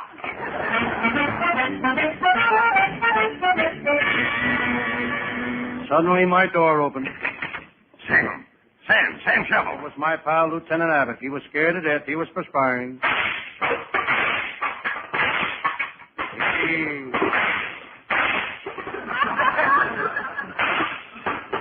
He was sweating bullets.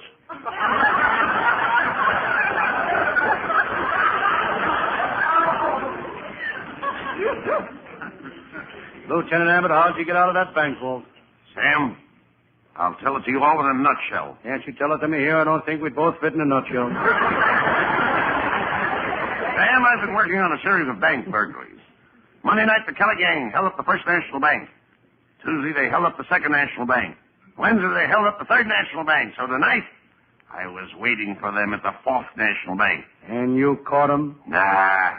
Tonight they held up the First National Bank again. But enough about myself. Enough about my trouble, Sam. Sam, you don't look good. What's the matter? I didn't get any sleep last night, Lieutenant. A burglar climbed into my bedroom window and made me get out of bed. I stood there shivering in my long underwear. Why didn't you holler for help? He had a gun, and I was afraid to open my trap.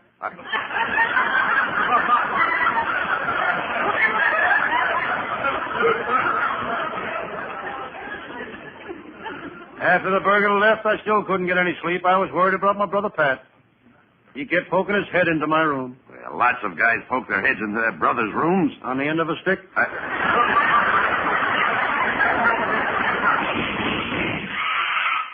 Sam, did you hear those shots? They came from the office next door. Who runs that office next door? An organization called the American Society of Patriotic Americans for the Preservation of Freedom in the United States of all and for all patriotic Americans. What do? They're foreign spies.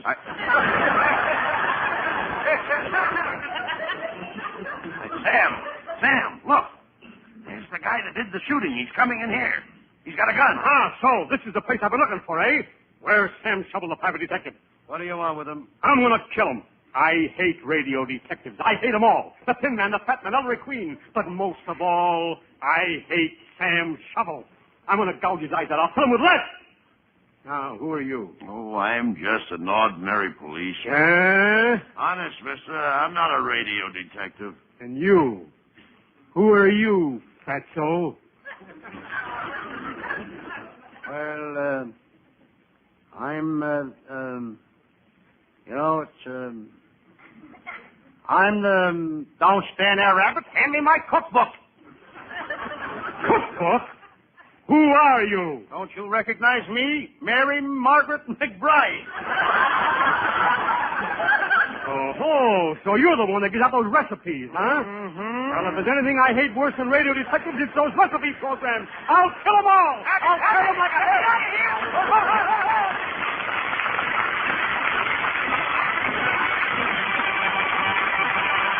Costello will wind up tonight's hijinks in just a moment, plus after a little advice from this fellow.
Costello, are you sure the folks at home like this Sam Shovel series we're doing?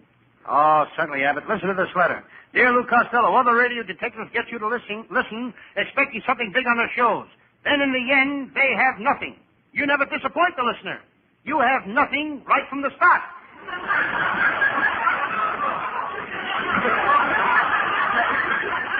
Well, that's quite a compliment to our writers. Oh, sure.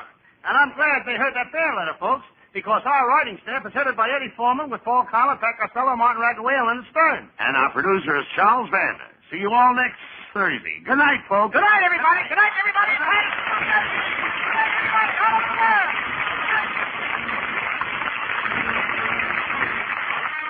Listen each Thursday night at this time for another great Abbott and Costello show, produced and transcribed in Hollywood.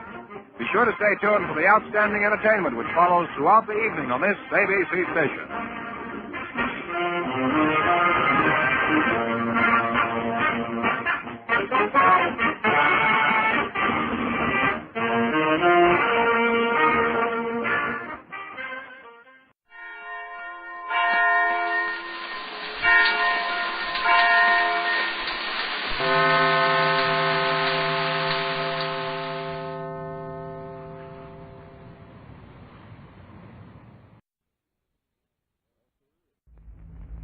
Well, sir, it's a few minutes past 12 o'clock noon as we approach the small house halfway up in the next block now. And here, walking along the alley, homeward bound for dinner, we see Vic and young Russell. Let's fall in behind the gentleman and listen. Bluetooth Johnson claims he's going to give Annabelle Hemstreet a gunny sack full of marshmallows on her birthday. Does Bluetooth admire Annabelle? Yeah. Gunny sack full of marshmallows sounds like a sweet, delicate, and fragile gift. Uh-huh. When my girl's birthday rolls around, I think I'll present her with a coal scuttle full of gumdrops. Yeah. Or a trash bucket full of peppermints. Or an old sock full of oranges. Go right ahead and enjoy your joke. Not at all. Speaking of Bluetooth Johnson, he's about the biggest, hottest guy I know. Bluetooth Johnson would give you the shirt off... Excuse me, this is where I live. I know we live here. Why don't you turn in, then? Well, you start turning in. All right, I will. If I'd been the party walking on the inside, I'd have turned in the way back there. Sure you would. That's why the neighbors haven't got any grass in their yard. They can't expect any red-out grass in February. How about the sweet little newborn shoot sleeping just below the sods, or waiting for February to close its wintry doors so that they can greet bright April with their emerald fire? You just make that up? I have an idea. It's a literary fragment that lurked in my subconscious. What was it the poet Keats said to the poet Browning when he held a dandelion beneath his chin to ascertain whether or not he liked butter? I don't know. But I know that Miss Minot said in the algebra class this morning to Raymond Searles when he walked up to the blackboard and drew a picture of Happy Hooligan thinking nobody was watching. We've arrived home. Open the door. I am. Raymond didn't think anybody was watching and drew this picture of Happy Hooligan. Hi-ho-to-ho. Hello there, fellas. Oh, you're always saying hello to somebody, enough to make a man scream. That's right, Ma. I wish you'd quit saying hello. Makes me so mad. Hey, don't go in the other room. Why not? Mr. Sludge is in there. Using the telephone? He's asleep. Go on. Yes, on the Davenport. What's the idea? He was up all last night with a toothache. Never slept a wink. More into a frazzle. Well, why don't he go home and lay on his own Davenport? Well, Miss Harris is doing some house cleaning today. Got the place all torn up. Mr. Sludge asked if he could... I said, no, Russell. The dinner's not ready, is it? No, but you stay out here. I won't bother, Mr. Sludge. What do you want to go in there for anyway? Well, I have to take our copy of Scott's Lady of the Lake to school this afternoon. I have to get it out of the bookcase before it slips my mind. Well, will you be quiet? I don't want... Where are you going? The newspaper in on the library table. Do you have to read it this minute? Well, I don't suppose I have to. Well, go ahead, but for goodness sakes, don't wake up Mr. Sludge. Well, what did I want to wake up Mr. Sludge for? Come on, Edith. Use your tiptoes. Use your tiptoes. Okay. There's nothing like using your tiptoes a while away a dull afternoon. Oyster Cracker loves to tell about... Cut out the talking. Cut out the talking. Okay. Why, mercy me. Ain't that a man there on the Davenport? Looks like it. Who can he be? I believe it's Mrs. Harris's roomer. Not Mr. Sludge. Sure. Hello, Sludge, you big nitwit. Anybody can talk tough to a guy that's asleep. You're afraid to? Don't move a muscle, Mr. Sledge, or I'll lose my terrible temper. Uh-huh. You address him in a very harsh manner.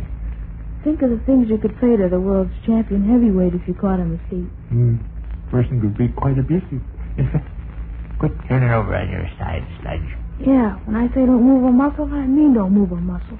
You better lay still. You know the danger in this, Gov? No. Sleeping individuals often have their subconscious minds on the job. They tell them something and it kind of goes in their ears and sticks in their brains. When they wake up, they remember every word. That a fact? Our physiology teacher, Miss McFunnelson, says so. Oh, well, she's a half-wit. She's not either a half-wit. I'll tell you another astonishing thing about sleeping individuals. Sometimes you can ask them questions and they'll answer you back. Try it on Brother Sludge here. Well, I think he's sleeping too sound. But try it anyway. How are you feeling, Mr. Sludge? Fine, thanks. And yourself? You're a punk ventriloquist. I never said anything. Try again. Guess I won't bother. Say, Gov, remember one time you and me were standing here and Mr. Donahue was on the Davenport? I just barely recollect the incident. Seems to me somebody went to work and drew a mustache on his upper lip. I do recall that, yes. Some miscreant did draw a mustache on poor, helpless Mr. Donahue, who was our guest and entitled to decent treatment. A pencil that had soft lead in it was used by the miscreant. That circumstance comes to mind, too. Yes, a pencil with soft lead. Do you happen to have a soft lead pencil in your vest pocket now? I may have. It would be interesting, just for the sake of science, of course, to compare notes with the idea in mind of perhaps... Hey, what's going on here? Hello, Mom. Kiddo. What you doing? Nothing. Well, why are you standing here? I was afraid Mr. Sludge was going to fall off the bed. Wake up. What were you leaning over for, Russell? When? Just now. I thought I seen a fly on Mr. Sludge. I was going to brush it off. Flies in February, huh? Yeah, they're as thick as your undershirt. Go on back out in the kitchen. I haven't got my newspaper yet. Well, get it. Come on, Willie. Oh, I haven't got my Lady of the Lake out of the bookcase yet. Both of you kindly finish your business in here, please. Sure. Going to dish up dinner in about 3 shakes, so don't fiddle. Okay. And don't talk. Okay. There's something fascinating about a sleeping individual. Yes, indeed. Here we got a man. This man, when he's awake, is able to eat, drink, jump, kick, and scream. A good description. But here he is laying on our Davenport like a lump of lead. Got no more sense than a bicycle. Yes? But if you stuck him with a pin, he'd jump right up and be as jolly as ever. Oh, I just bet he'd be jolly. You got a pin? No. Hard luck. I got a pencil, though. A pencil? Pencil with very soft lead. Is that it there on the clip attached to your sweater? Uh-huh. Looks very much like the sort of pencil that was used by those wretched mischief makers who drew a mustache on Mr. Donahue's upper lip the day he was stretched out on the Davenport. Uh-huh. I have no sympathy for such pranks. Neither have I. Anybody that sinks so low as to draw a mustache on a poor fella that was asleep is nothing but a contemptible cad. Worse than a contemptible cad. Of course, if a guy feels like perpetrating such a miserable deed, I suppose it's his own business. Yeah, that's true. If he chooses to take the highway to crime and evil doing, well, that's up to him. Naturally. I'm a great stickler for minding my own affairs. Why, if some unprincipled scoundrel came in here this minute with a pencil and drew a mustache on Brother Sludge, I'd never in the wide world move a muscle to interfere. No? I should say not. Well, what you looking at? The design on the wallpaper. Never paid much attention to it before. How long you plan on looking at it? Oh, a moment or so. Uh-huh. The cruel, thoughtless person who decorated Pa Donahue's upper lip that time used a quick, light stroke. Uh-huh. Makes a more realistic appearing mustache. Yeah. He was especially careful also not to blow his breath in the face of the sleeping individual. Might wake him up. Mm-hmm. Yes, sir, that's a mighty attractive wallpaper design. Yeah.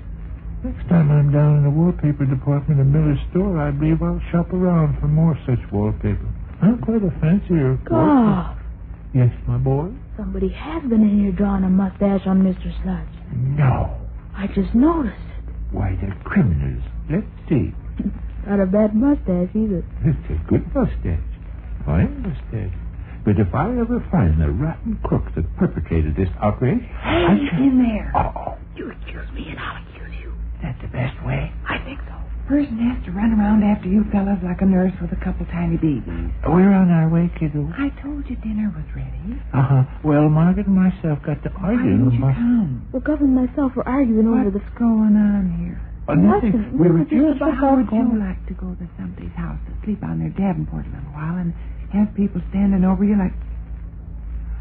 Did Joe say dinner was ready, Satan? Russell, your mother has announced dinner. Let's not stand around like oxen. You're a very inconsiderate boy. I'm extremely disappointed. Who done this? Oh, then what? I say who done this. You mean... You know what I mean. Who done it? Russell. Russell, I'm going to give you just... Bob done it. Bob drew this mustache? Yeah.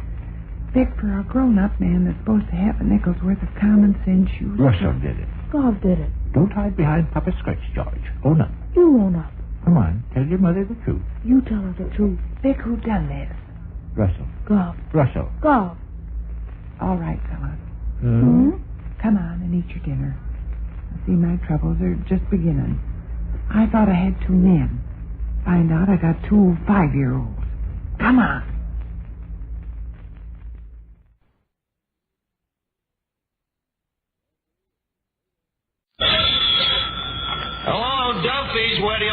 indeed, Archie. The manager speaking. Duffy ain't here. Hello, Duffy. Tonight, Clifton found him. Is he the guy who says what? Adam, what is your problem? No, Duffy, you're thinking of Mark Anthony.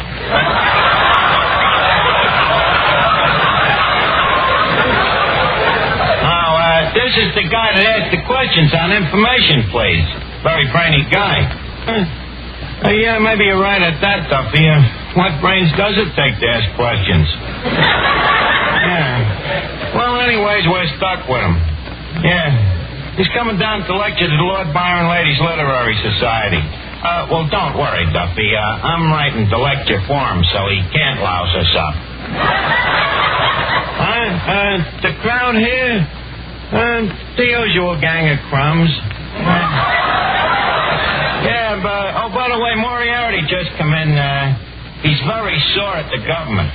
Yeah, for canceling last year's income tax. Well, you remember when he filled out his return, he chiseled so much he didn't pay nothing? Now he figures he's losing money. Yeah. Well, I'll call you back, Duffy. Okay.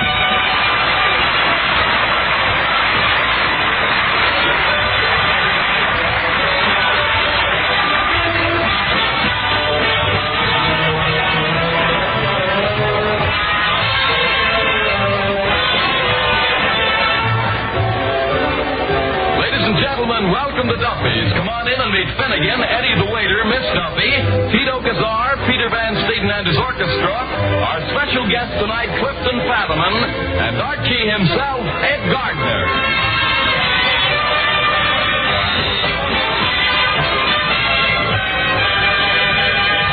Hey, Mr. Archie? Yeah? Well, what happened to the sign? What sign, Eddie? The watch your hats and coats sign. There it is, only I've rephrased the words so that Clifton Fadiman will feel more at home here. Read it. Let me see. Maintain scrutiny of thy chapeaus and hats. Nice and confusing, ain't it? Yes, isn't it? It's a quotation from Shakespeare. Did you ever see any of Shakespeare's plays, Eddie? One, As You Like It. Well? I didn't like it. Well, I don't know. Maybe he had an off day that day. Hello, Arch. Well, Clifton Finnegan. Hello, Finnegan. Arch, look at this. Boy, am I proud. A poem by Crackpot O'Toole of Fortune. Dedicated right at me personal. Oh, yeah, that's nice. What's the poem, Finnegan? Yeah, I'll read it to you. Some men is fools and morons, and some is even judge.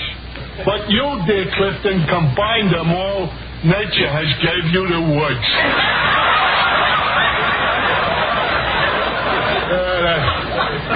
Well, the guy must really like me, huh?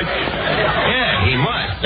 You may not know it, Finnegan, but that poem is written in pure cubic centimeter. Centimeter? You mean he's going to charge me for it? No, Finnegan, if he charged you, you'd have to pay at least a nickel a meter. Don't forget, that's an original crackpot. Archie? Oh, yes, Miss Duffy. Did you see my Dostoevsky? Your what? My Dostoevsky. Is it animal, vegetable, or mineral? No, it's a book. Miss Duffy, what would you be doing with a book? Well, Clifton Fadiman's coming down here, and I don't want him to catch me not reading. Well, naturally, You see, if everybody stopped reading, authors would stop writing. And if authors stopped writing because nobody was reading, Mr. Fadiman, being a critic, couldn't read what authors were writing, and that would put an end to his writing about reading. And the poor man would be out of a job. Yeah, I see what you mean. Or to put it another way, if authors write and people don't please, read... Miss Duffy, I don't think I care to go around again. Dostoevsky. Whoever heard of Dostoevsky? Oh, you probably never even heard of Shakespeare. Miss Duffy, not alone have I heard of Shakespeare, I happen to know Bacon, the man who plagiarized him. Who? Sir Francis Bacon, the man who wrote every word that Shakespeare ever wrote. Archie, do you mean to stand there and say that the greatest writer that ever wrote didn't? Yes, I do. Shakespeare, the so-called bard of Stratford Avenue. I maintain that he is strictly a phony. Archie, how can you say such a thing about a man who's too dead to defend himself? Miss Duffy, you dig him up and I'll tell it to him to his face. Well, wait a minute, Archie. Maybe we're talking about not the same Shakespeare. What was the first name of yours? William. Yeah, that's the one, all right. Of course, William Randolph Shakespeare.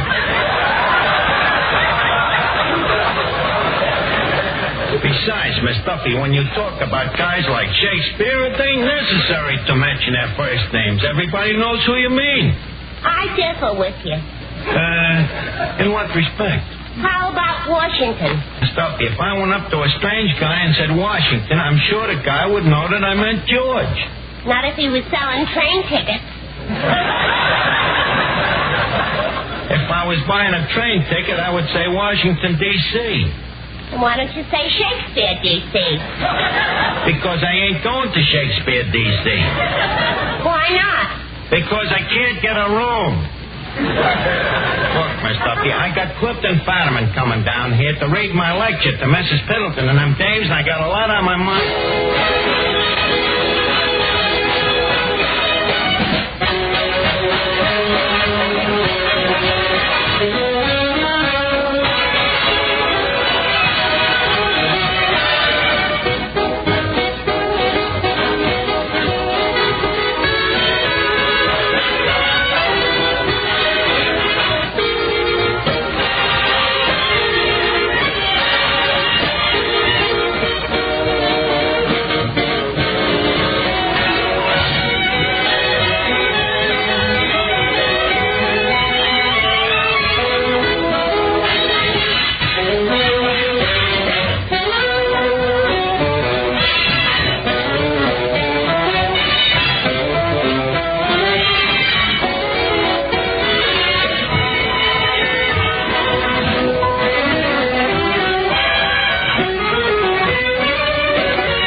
Pending our waiting for the arrival of Clifton Fadiman and Mrs. Piddleton and Lord Byron Ladies Literary Society, you'll be simply enchanted to know that we will now hear a song by Mr. Tito Gazar, Mexico's answer to the Andrews sisters. What is the song, Tito? I will sing that beautiful song entitled Si Bonet. Well, that's your own prerogative. Go ahead and sing it. Ladies, will please swarm. Si Bonet de mi sueño, si no oyes la queja de mi voz. Si Bonet.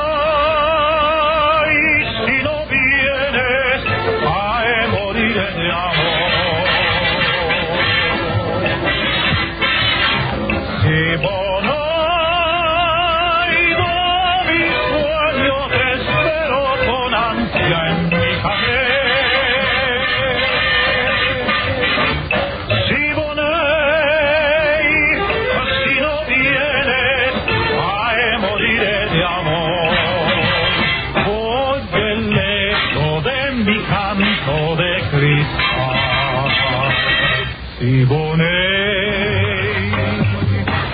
yo te quiero, yo me muero por tu amor. Ven aquí, te quiero y que todo tesoro eres tú para mí.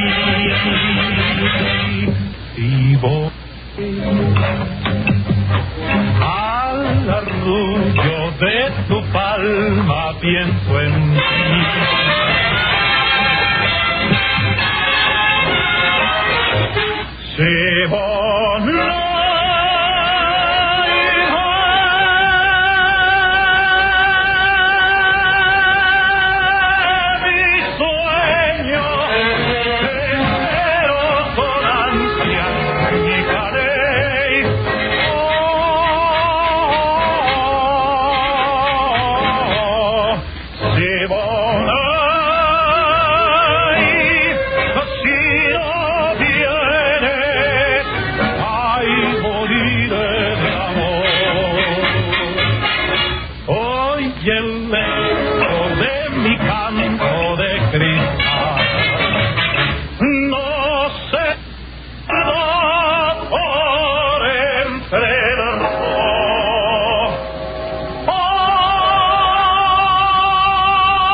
Say, Mr. Archie, did that Mr. Fadiman drink coffee?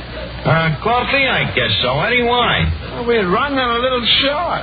Well, add some chicory to what you got. Okay. But chicory added to chicory is going to taste a little like... Well, he'd probably be reading a book anyway. He won't notice it. Oh, Archie, dear boy. Well, Mrs. Pendleton, how are you? You're looking great. Archie, you know I look a fright. All right. What makes you look like such a fright? Oh, I've had a terrible experience. Terrible. I had to come down here by subway. Good gracious. The subway.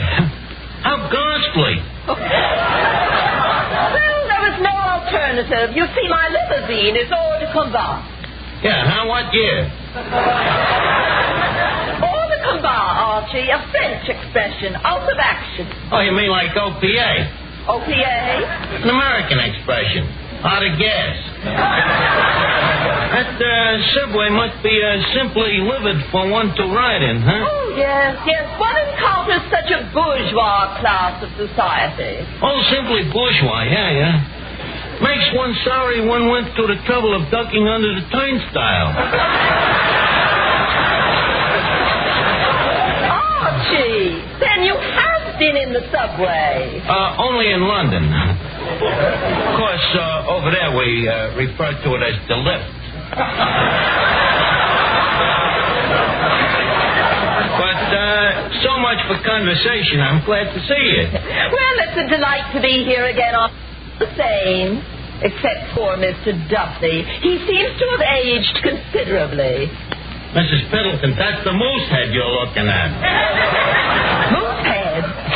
Oh, Archie, I'm afraid you'll have to remove it. Why? My doctor's orders. I'm allergic to stuffed animals. Oh, yes, Mrs. Gribb. We're waiting for you at Mrs. Allen. Well, Mr. Fadiman isn't here yet. Clifton Fadiman.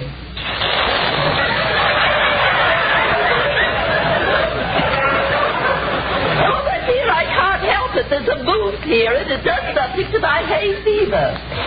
I should do what? It already has been shot.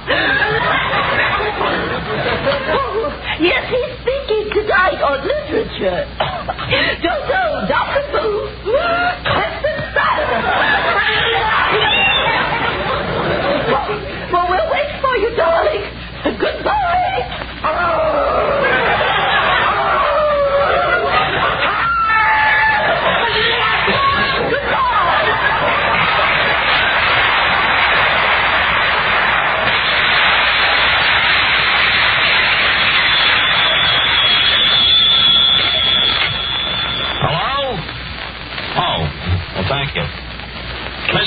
Fiddleton, the operator says Gesundheit.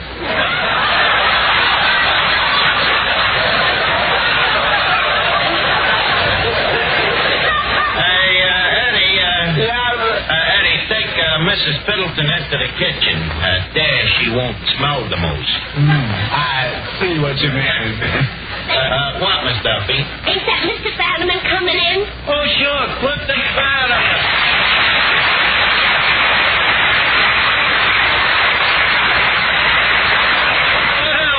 Well, if it ain't the old pal Clifton Fadiman.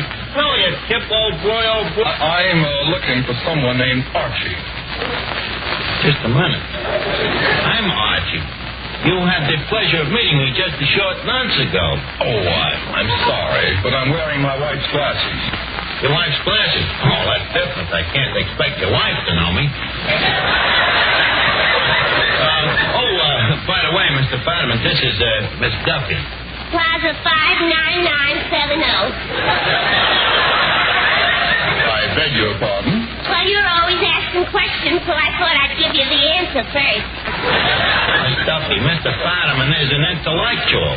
He don't go out with dames. Well, that intellectual I ain't.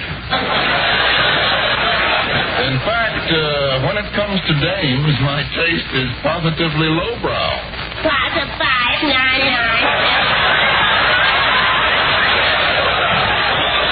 See you later. Oh, please, Miss Duffy. Mr. Fadiman just came here. Kip, by the way, speaking of books... Who was? I was. Speaking of books, did you ever read any of the works of the famous poet and forger, Crackpot O'Toole? O'Toole. What sort of things does he write? Mostly sonnets and bum checks. That's him over there tilting the pinball machine. Hey, Crackpot. Yeah, Crackpot, come here. Clifton Fadiman, meet Crackpot O'Toole. Crackpot, meet Clifton Fadiman. You two guys should have a lot in common. Oh, you're a forger, Mr. Fadiman? Crackpot, Mr. Fadiman is from information, please. If you'll pardon Crackpot's ignorancy. He's been upstate, up the river, Osling. Oh, you mean in the clink? In the clink, yeah, in a manner of speaking, yes. We can talk about it, can't we, Crackpot? Why not? It was nothing. Only a few years for forgery. I made a little innocent mistake when I signed a check. I put 2 T's in Vanderbilt. The whole thing was laughable.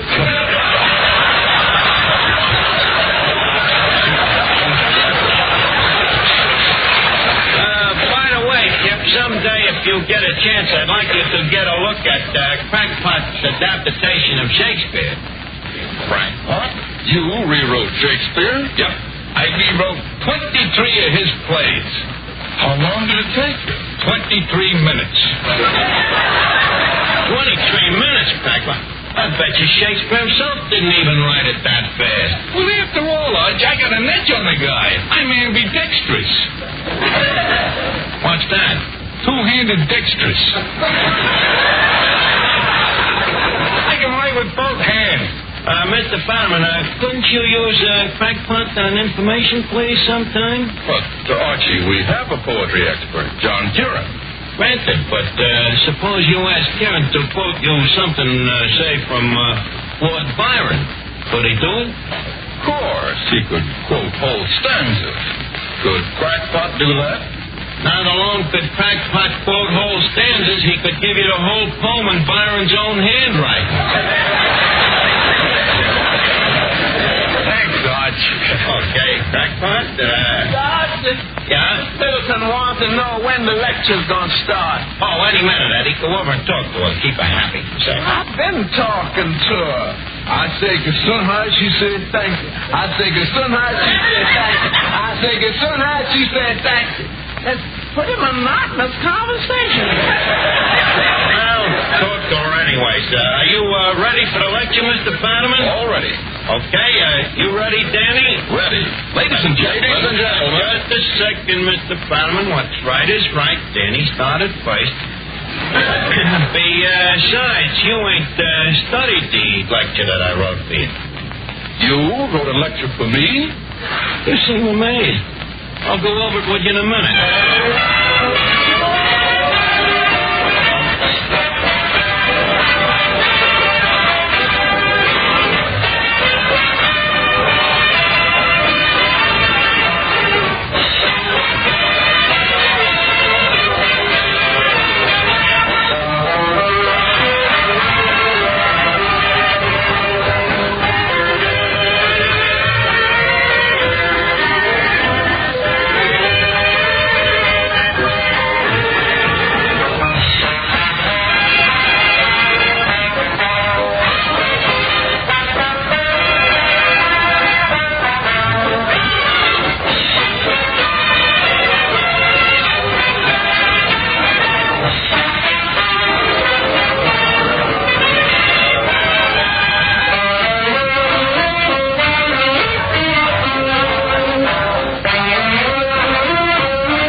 Archie, did I hear you correctly?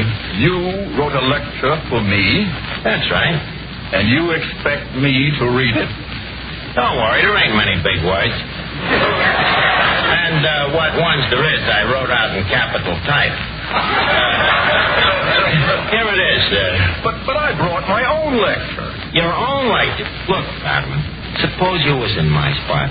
Would you let every Tom, Dick, and Harry come in off the street and read his own stuff? How do I know it's clean?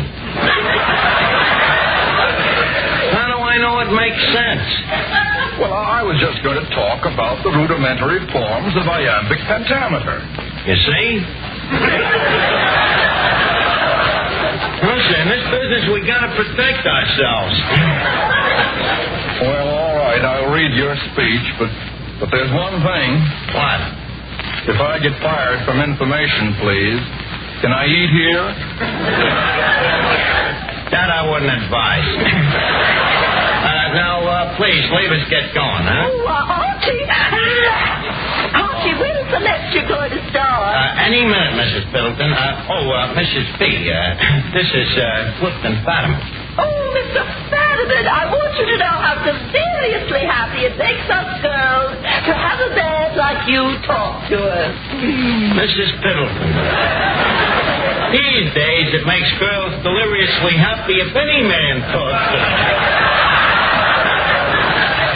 Leave us get on with the lecture, huh? Trumpets, please. Thank you. Your man is improving, Mr. Van Steeden. Thank you. Ladies, I introduce a man who needs no introduction. So, without further introducing him, I present you Mr. Clifton Fadiman.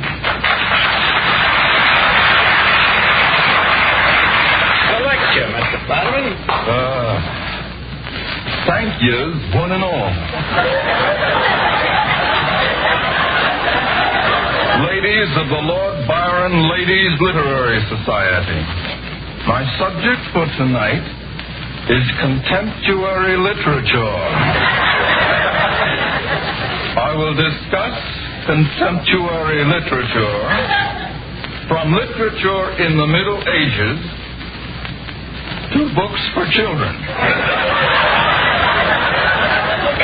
Literature is divided into three parts: fiction, non-fiction, and... Archie, where's the third part? I couldn't think of it. I went nuts. One. Literature was started by the cavemen who used to chop out stories in stone with an axe, hence the term axe writer.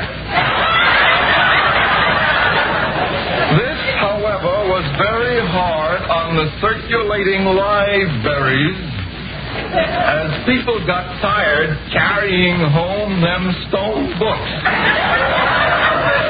Besides, many times the stones would fall on the author, crushing him, hence the expression, fault writer.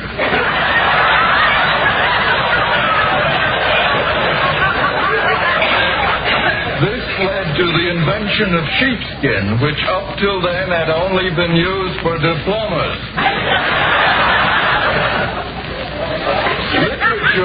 Literature has gave birth to more writers than any other profession. Namely, among whom are Shakespeare, Bacon, Dickens, and Sir Walter Lipton. Among the French writers are Voltaire, Charlemagne, and Francho Crone. Say, Archie, you left out Mademoiselle from Monmouthshire. That's a different kind of literature.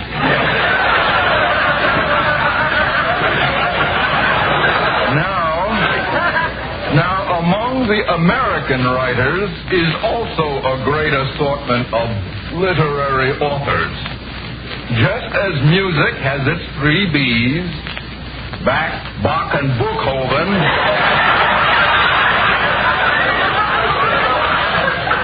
American literature has its 3 O's, O'Neill, Odette, and O'Toole.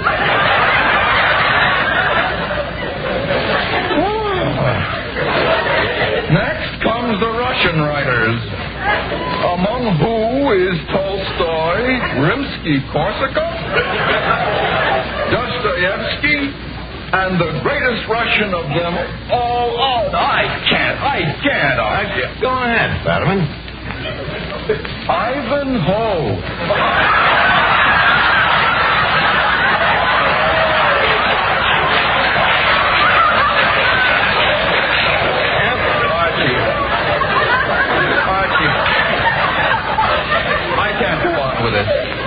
My reputation will be ruined. Ladies, the lecture is over. I thank you. Oh, Mr. Fetterman. Yes, Mrs. Middleton. I've heard you speak many times. I've read every word you've ever written. Your books, your reviews in the New Yorker magazine. Yes? And there's one thing I want to tell you. In my personal opinion, this is the first time you've ever made sense.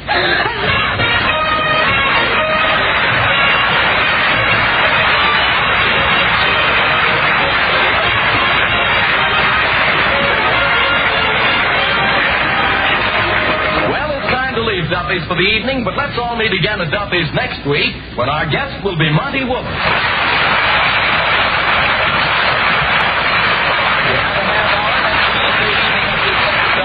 Remember, Duffy's where you late make date. Yeah, Duffy, next week Monty Woolley. Yeah, the guy with the beard. Huh? The hot weather? Don't worry, Duffy. Nature takes care of them things. In the summer, he's shed.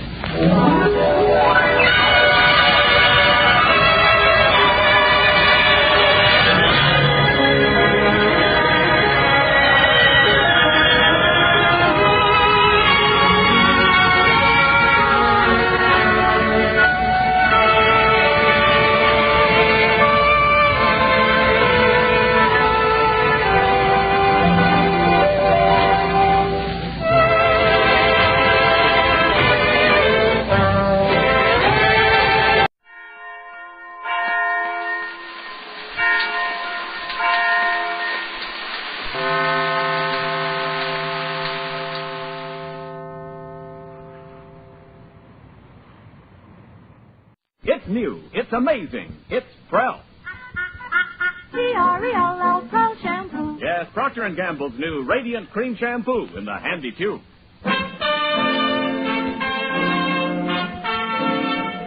Prell brings you The Life of Riley.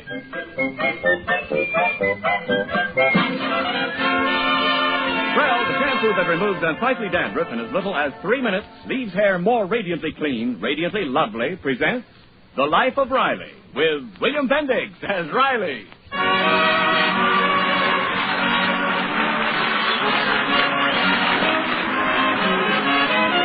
Chester A. Riley has been happily married now for 18 long years. And yet, on one night of each week, Riley tears off the bonds of matrimony and becomes a gay, romantic Lothario, the darling of beautiful women.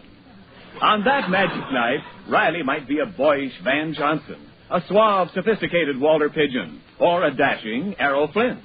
It all depends on the particular motion picture Riley and Peg happen to see on their weekly visit to the movies.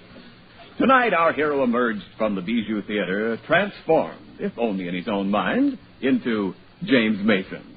At the moment, Peg Riley and James Mason are sipping their usual after-theater soda. Riley, are you through with that soda yet? Quite.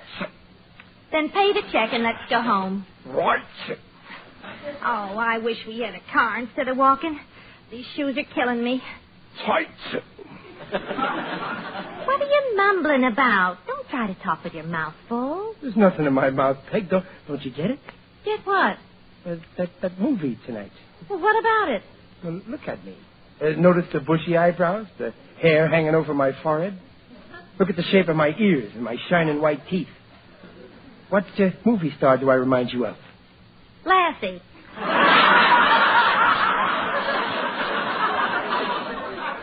Now, cut it out, Peg. You know very well Lassie's a girl. Be serious. What star do I look like? A human being. William Bendix? Now, wait a minute. You don't have to insult me. All right, I give up. Who do you look like? James Mason?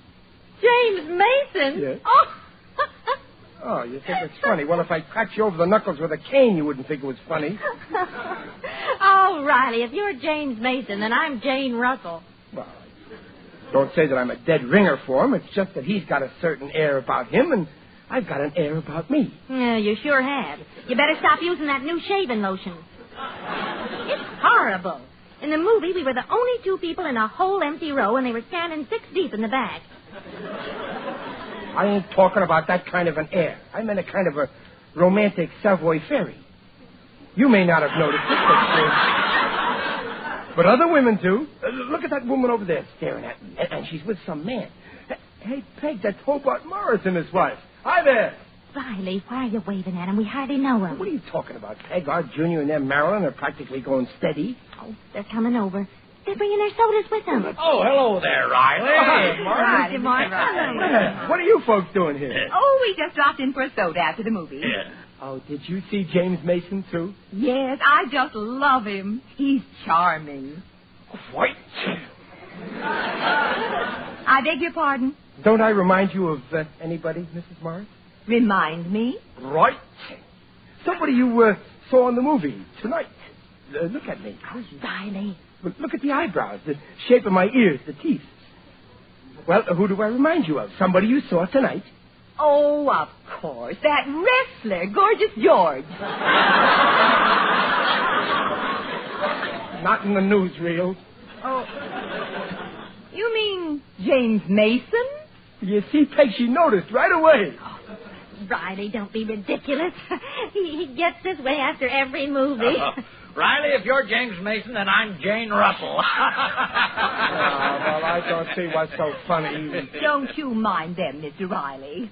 I think you're like James Mason. Oh, thank you, Mrs. Morris. Oh, don't be so formal, James. Call me Adelaide. All right. Oh, I can't figure what you women see in this James Mason and the dialogue they give him. Did you ever hear a man call a woman my heart's delight? Heart's delight. Sounds like an ice cream sundae. Yeah, here it is, right on the menu, 35 cents. Well, you just ain't the romantic type, Morris. Women go for pet names. You know what I used to call Peg before we were married? When we were in love? Oh, Riley, for heaven's sake. Oh, I ain't ashamed. I had a special name for her. Peachy Pie. Well, what do you know? That's on the menu, too, 25 cents. Well, I think it's very charming. I wouldn't mind being called Peachy Pie. Well, I think... I think we all better go home. Oh, yes, it's late. Can we drop you off, folks? Oh, swell. Oh, you girls wait here. We'll get the car and pick you up. It's over on the lot. Come on, Riley. Yeah, okay. Riley, the check. Oh, no. Here, let me pick it. No, I'll pick it up. No, Riley, I insist on paying. Okay, I'll meet you halfway. I'll pick it up and you pay it.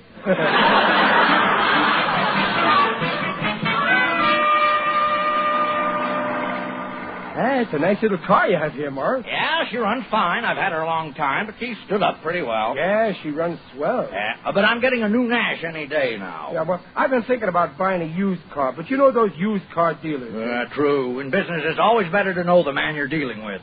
You deal with a stranger, and you might possibly run into a crook. Yeah. Now, if I could buy from a crook that I knew, would you like to sell this car? Well, I might. You see, my wife wants 2 cars, and when I get the new one, I might talk her out of it. Yes, I'll give you a call. Oh, swell.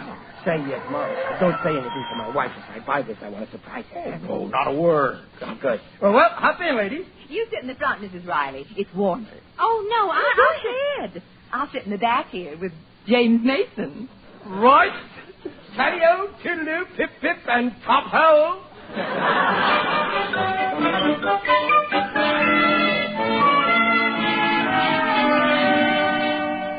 But, Peg, I don't know. Honest, Riley, how could you make such a spectacle of yourself? Peg, what did I do? James Mason. And fluttering your eyelashes at Mrs. Morris. Why, Peg, you're jealous. Jealous? Me? Oh, don't be ridiculous. I'm embarrassed. No, you're jealous, just like Morris was. Oh, now you got Mr. Morris jealous. Well, sure, didn't you notice? He couldn't hide it. Couldn't stand his wife looking at a younger man. A younger man? You're at least 3 years older than Mr. Morris. Well, yeah, but he aged quicker. I stayed young for years. Happens all the time. What you call a case of arrested development. You see, physically I'm older, but mentally... Mentally, you're still in diapers. Now, Peg, let's not fight, eh? I'm not fighting, and I'm just annoyed. Naturally, but is it my fault I'm so attractive to women? Well, of all the conceit... But don't you worry, honey. I've only got eyes for you, so cheer up. You're stuck with me for life. Fine way to cheer me up. Oh, come on. Give me a kiss, Peachy Pie. Oh, I give up. Atta girl. Remember, though, next time you come out of the movies, be yourself. Okay, I promise. How about that kiss? Oh, all right. Well, Peg, how does it feel to be kissed by James Mason?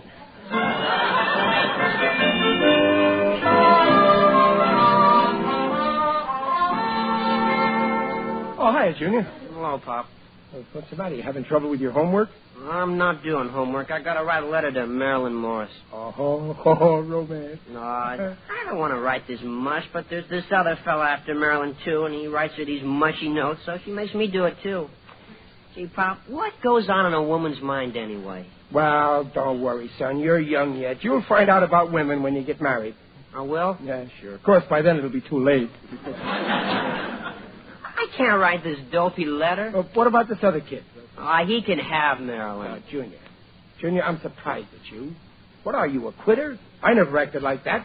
When me and Sidney Monahan were both after your mother, where would I be today if I just said, oh, let him have her? As far as that goes, where would you be? Now, sit down and write that letter. I don't know what to say. I'll help you. I'm an expert on this kind of thing. What's this other kid like? Oh, he's a real jupe. He's got a lot of dough. He's older than me and thinks he can... Got the angles. Start writing. Okay. Dear Marilyn... No. Start off like this. Dearest Peachy Pie. Oh, no, Pop. Why? What's wrong? Well, a girl had to be a moron to fall for a line like that.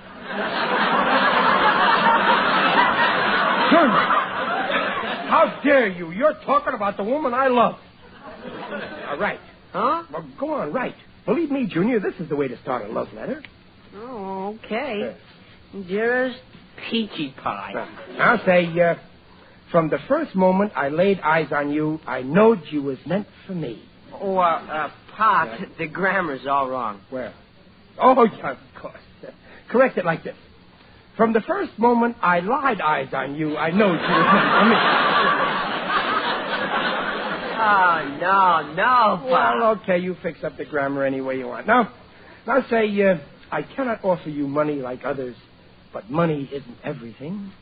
Marilyn won't go for that. Oh, sure she will. She's too young to know any better. Now, finish it up and say, I can only offer you a loving heart. Make me the happiest boy in the world. Yours truly, your love slave. You got that? Oh, yeah, but... Fine, I'll take it over to Marilyn Morris's house and slip it under her door. Well, can I mail it? No, you don't send this kind of a letter through the mail. You deliver it in person. It's more romantic that way. Oh, no, Pop, I can't. Listen, Junior, if you want to get anywhere with women, you mustn't be shy. Now, when I made up my mind to marry your mother, was I shy? No. I went right up to her house, walked into the parlor, turned the light down low, put my arms around her and whispered, Darling, lend me $2 for a marriage license.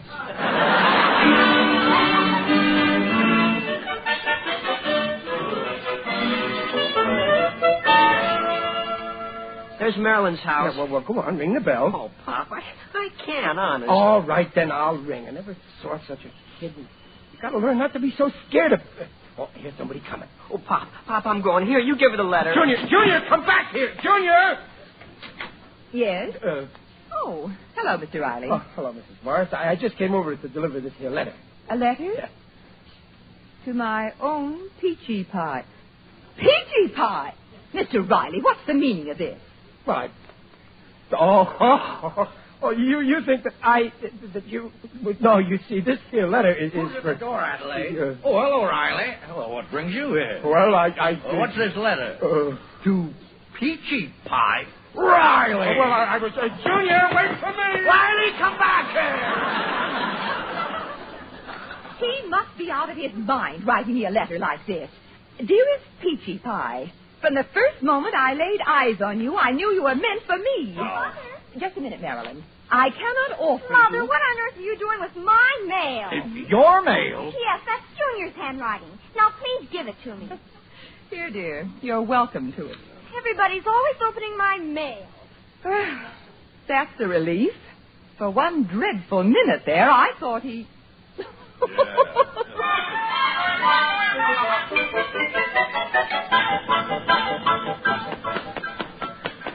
I can't run anymore, but I gotta. He may come after me. He's got a car. Out of my way, kid. Hey, Pop, wait, it's me. Junior. So here you are. You coward, running away. Well, but, Pop... Don't talk. Let's keep running. Pop. Hey, Pop, what are you running for? On account of you. You got me in a jam. You and your love letters. But you told me to write it. You told me to write it. Just because I told you, do you have to do it? Haven't you got a mind of your own? If I told you to jump off a bridge, would you do it? No. I'm your father, and you'll obey me. Boy, 12 years old, writing love letters. When I was 12 years old, I didn't waste my time writing love letters. I was writing the ABCs. What do you think of as girls? Well, I'm ordering you to have nothing to do with girls until you're married. Yeah, but, Pop, if I don't go with girls, how'll I get married? That's your problem. Keep running. Oh, but, Pop, I don't want to hear no excuses. You stay away from women. I'm telling you this for your own good. Women are the root of all evil. And you're too young to go around pulling up roots. Keep running.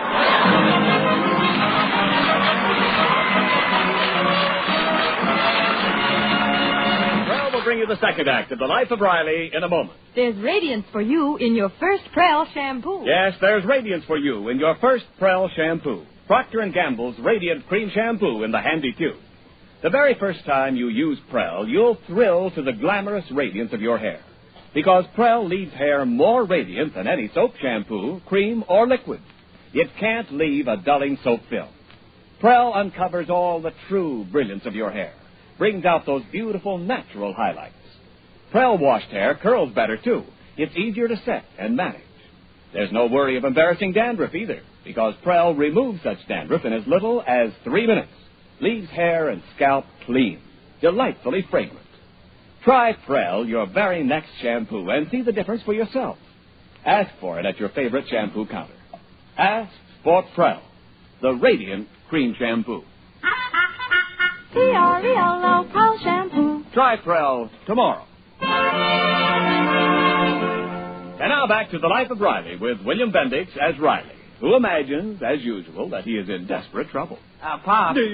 Who's that? It's only me, Pop. Oh, you scared me. What's the matter? You still worrying about that letter? Oh, I'm in big trouble, son. I should never have run away like that. Junior, your father is a big dope. Oh, no, you're not, Pop.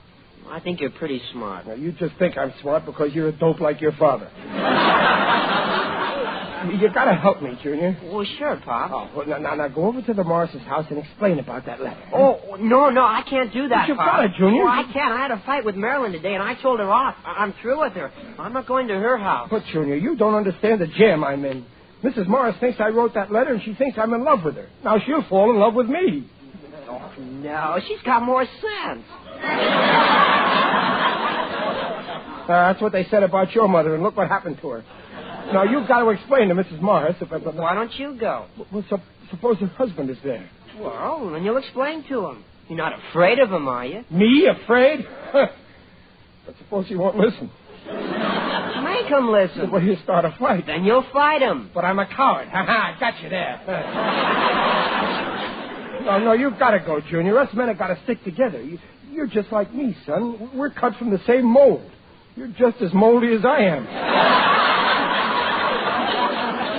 We've got to help each other. Will you go? No, Pop, I'm just like you. I'm a coward, too.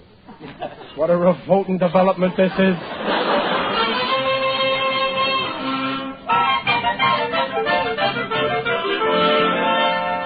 Well, go on, Riley. Then what happened? But I ran away, Gillis. You ran? Yeah. Don't.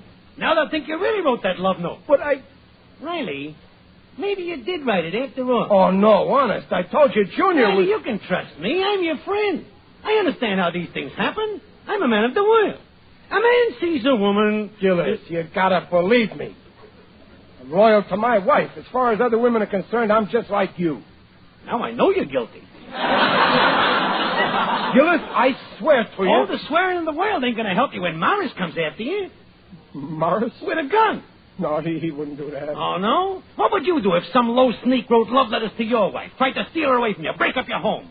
What would you do? I'd kill the rat with my bare hands, and he'd deserve it. Any guy who'd... Wait a minute, no fair, I'm the rat. Yeah, and Morris knows it. He comes after you with the gun. It's against the law. Not the unwritten law. He aims the gun at you. You jump him. There's a struggle. A shot rings out. I'm killed. My troubles are over. No, Morris is killed. Oh. Your troubles are just beginning. There you are in your living room with a body. You gotta hide it. In the closet. No. My garage. If they find it, they'll suspect you. Your garage. That's good. Now I'm safe. You think so? Some rat squeals to the cops. Who? Me. I don't want no bodies cluttering up my garage. The homicide squad comes. Yeah! They take you to headquarters. They grill you. Till you confess. I won't confess. They make you confess. I won't. They shine a light in your eyes. You're sweating. It's hot. They don't give you nothing to drink. You're dying of thirst. Now will you confess? Water. Confess. No. You done it. No. You loved her, so you killed her. No. You shot her. All right, I shot him. I done it. Turn the light off. I confess. Riley, you're going to fine for this.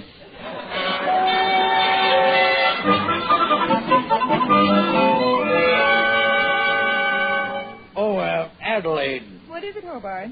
Have you decided about the car? Oh, yes, dear. We don't really need two cars, so I think you ought to sell the old one. Only What? must we sell it to Riley? There are enough maniacs driving around the streets of Los Angeles as it is. Oh, Riley's not so bad. I promised I'd give him first crack at it. I'll give him a call right now. How much are you going to ask? Well, she's old, but she's in pretty good shape. I figure we ought to get a couple of $100 for her. Hello. Oh, hello, Mrs. Riley. Say, is Riley there? Oh.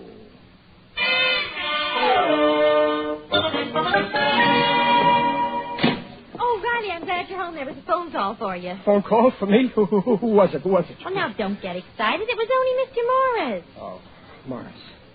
For a minute, I thought it might be... Morris! Riley, come out of that closet. What are you doing in the closet? But I'm looking for my gray pants. You're wearing them. I can never find anything in this house.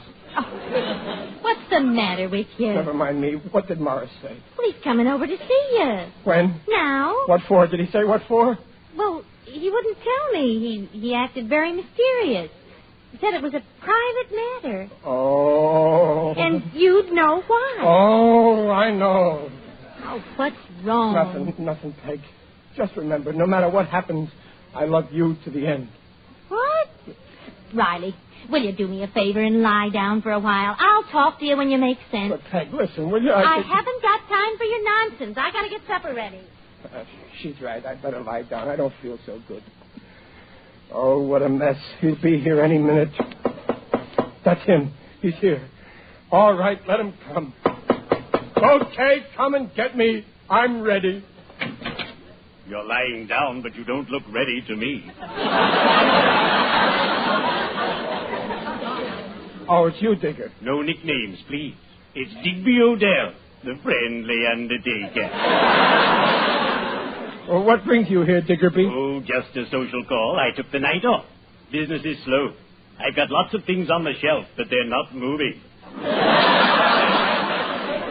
Well, you may have a new customer soon. Any minute now, a guy's coming here to give me the business. And if he gives me the business, I'll give you the business. Really? Digger, put away that tape measure. Forgive me, I'm just an eager beaver. What's the trouble, Riley? Well, it all started on account of James Mason. Who? James Mason, the English actor. You know, Top Hole. Top Hole? No. Bottom Hole, yes. But actually, it's more my junior's fault. Ah, yes, children can be aggravating. Yesterday, a gang of hoodlums sneaked into my business establishment and plastered signs all over my boxes. Oh, I was furious. Well, why? What did the sign say? Do not open until Christmas.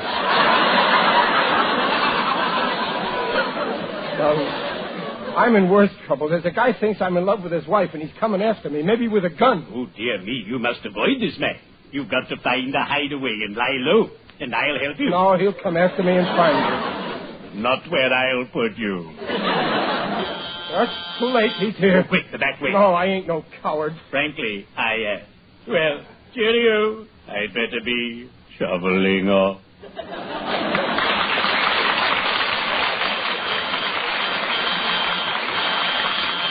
All right, I'm coming. Hello, Riley. I phoned Morris, before. I know why you're here, but let's talk it over first. Let's be reasonable. Of course, I'm not going to hold a gun on you. Well, that's a relief. Yes, I talked the whole thing over with my wife. You did? And you can have her.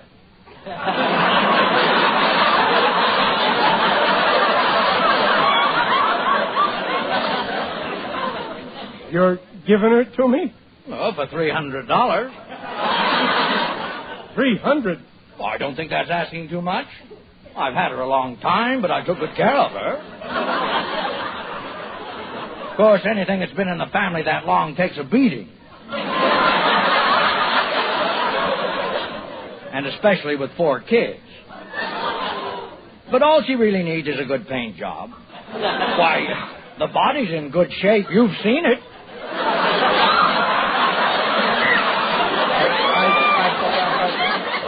I didn't look that close. Now, look, Riley, I'm not saying she's perfect. Well, on a cold night, she's liable to start wheezing.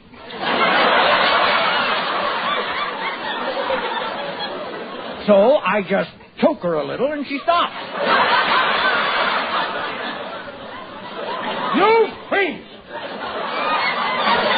You monster! Oh, wait a minute, Riley. I don't like your attitude. I'm not trying to palm off a total wreck on you. You can get plenty of use out of her. You beast! Peg, come here, quick! Are you out of your mind, Riley? What's the matter, Riley? Take a good look at this fiend. You know what he's trying to do? He's trying to sell me his wife. Under the table yet. What? Why, he's mad. He's absolutely mad. Don't try to deny it, Morris. I heard you. I was playing along with you to see how far you'd go. Riley, you big idiot. You ain't human, Morris. I would never try to get rid of my Peg, even if she could use a new paint job. Why, for Pete's sake, Riley, will you When listen? she starts wheezing on a cold night, I don't choke her. I give her a nose drop. Will you shut up a minute and listen to me? I came here to sell you my car. My car! Your car? You mean the note? Peachy Pie? James Mason? Your wife? The old wretch? Choke? Why, the whole thing is as clear as day. Thanks, Mrs. Morris don't want me. I'm still all yours. What a revolting development this is. The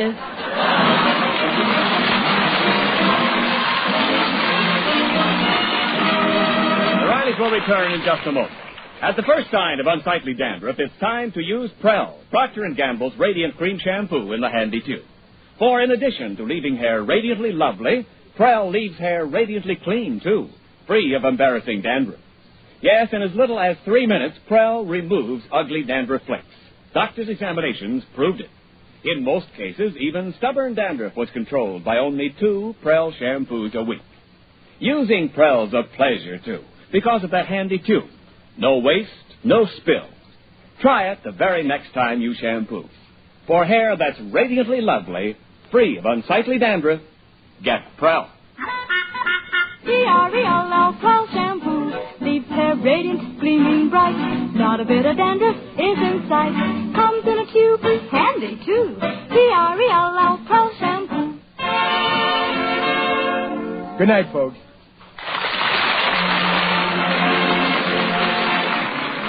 Procter & Gamble invites you to join us again next week to hear The Life of Riley with William Bendix as Riley.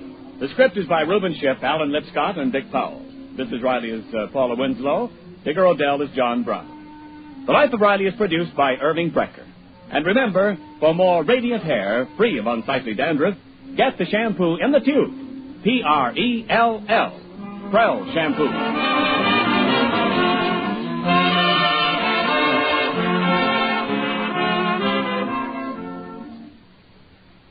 My new nylons are so sheer, I'm really afraid to wash them. You mean you don't know they're safe in snow? Yes, safe in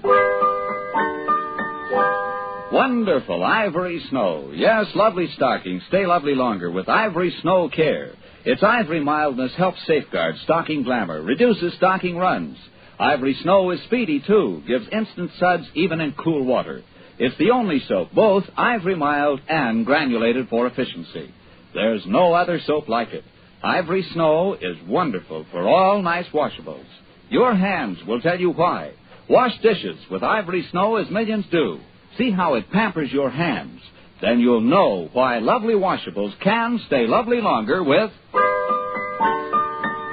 wonderful Ivory Snow.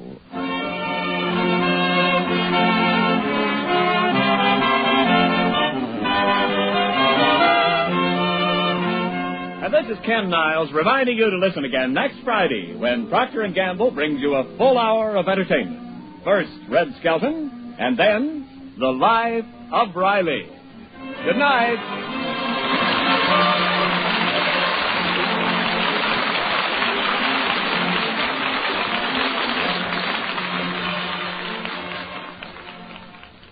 This is NBC, the National Broadcasting Company.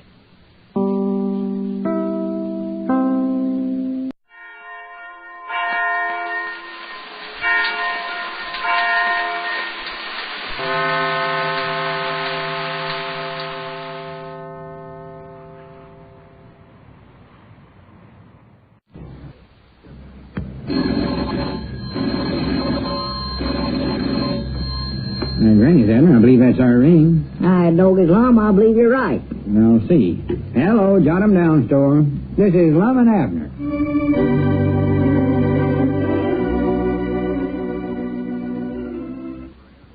And now, let's see what's going on down in Pine Ridge.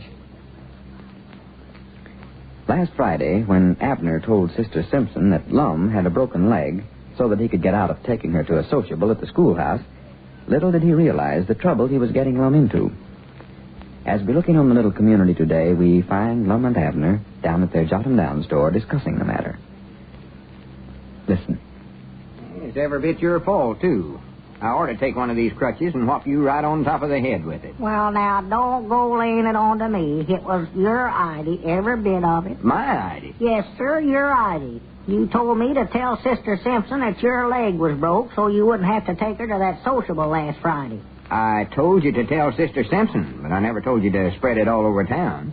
You went over there to that sociable and told everybody there that I had a broke leg. Well, folks was asking me why you weren't there, Lum. And then that new school teacher at Miss Fredericks, or whatever her name is. That's right, Miss Fredericks. Yeah, she walked up to me while I was standing there talking to Uncle Henry Lunsford, I believe it was, and a bunch of them, and said she heard you had a broke leg and wanted to know how you was getting along. Well, natural, I had to say something to her. Couldn't just stand there. Yeah, well, how did she hear about it? Well, I reckon Sister Simpson told her. She boards over there. Yeah, that's right, ain't it? And that's the reason I rushed on over there to your place Friday night and told you better get your leg wrapped up with some splints on it, 'cause everybody said they was coming over to see you. Well, they sure done it. I think the whole town come over there at the place Saturday and Sunday sympathizing with me. Yeah, you ought to be glad to have so many friends. Oh, yeah, it's awful thoughty of them to want to help, but it makes me feel ashamed to death to sit there and let them wait on me hand and foot when they ain't a thing in the world wrong with me. No, natural. Feel like I'm cheating.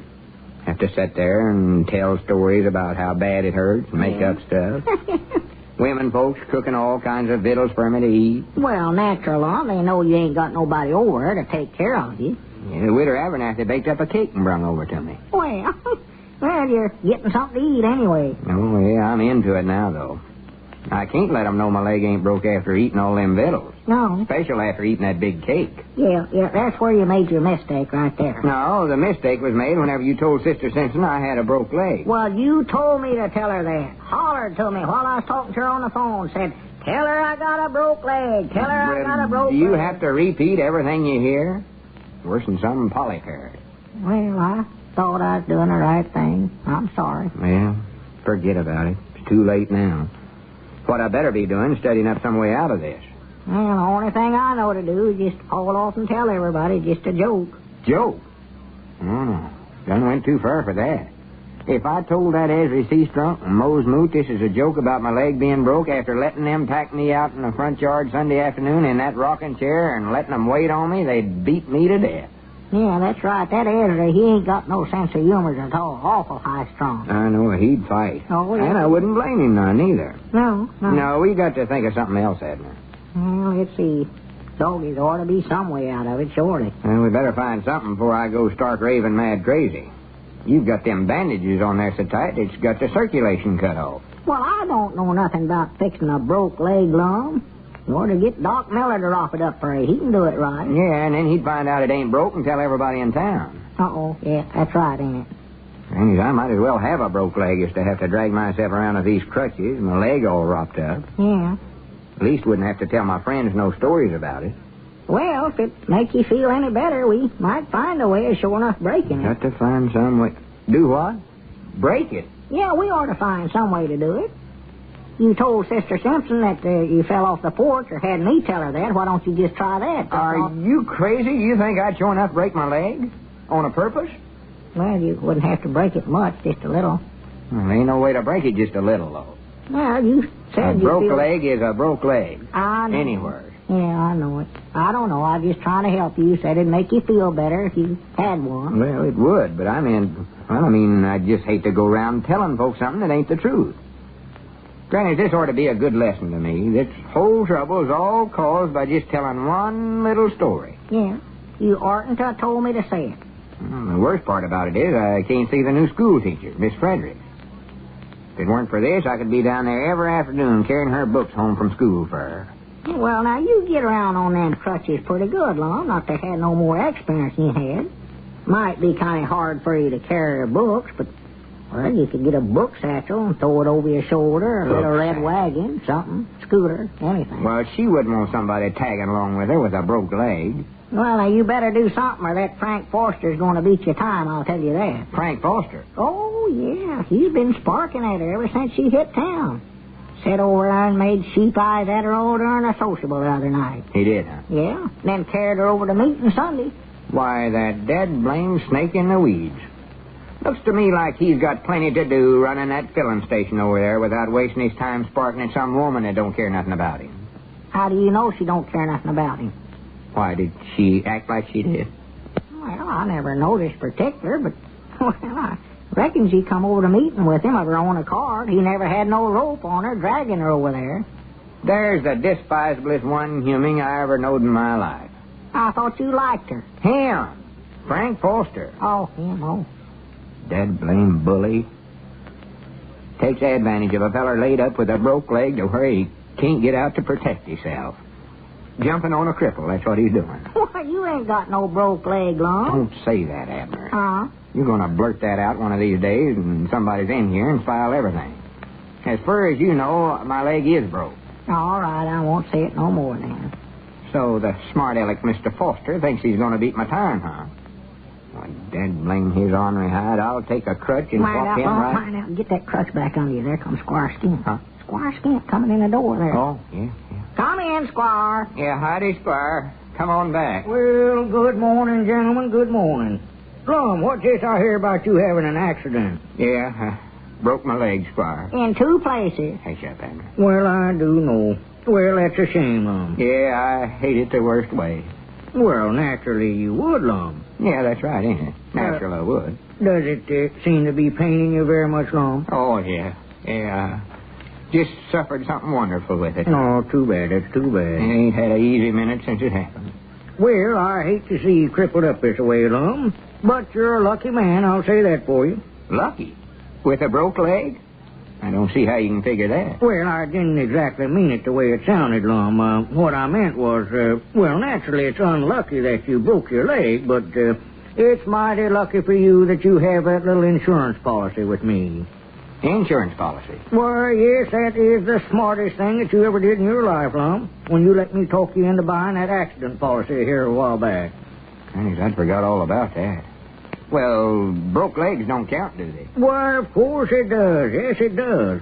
Any way that you're incapacitated, you get paid for it, Lum. I do, huh? Yes, you do. And like I told you before, and I'll say it again, you won't have one bit of trouble collecting compensation from a reliable company like mine. Collecting what now, Squire? Come over that again. I say, Lum, you won't have any trouble collecting money from a reliable company. Oh, well, I wouldn't want to charge them nothing for just a little old broke leg. Why, certainly we'll pay you. You've got it coming to you, Lum. No, I wouldn't feel right about it, Squire. Appreciate you being so nice to offer it anyway. Oh, tut, Lum. I tell you, a body just don't know who his friends is till something like this happens to him. Well, now, just a minute, Lum.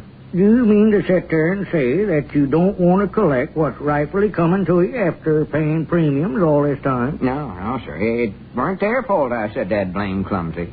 I don't want some poor insurance company to have to dig down their pockets just 'cause I'm so awkward. Well, Lum, that's what you carry insurance for, to take care of you in a time like this. Well, I'll just quit carrying it then. I'll just draft the policy. Why, Lum?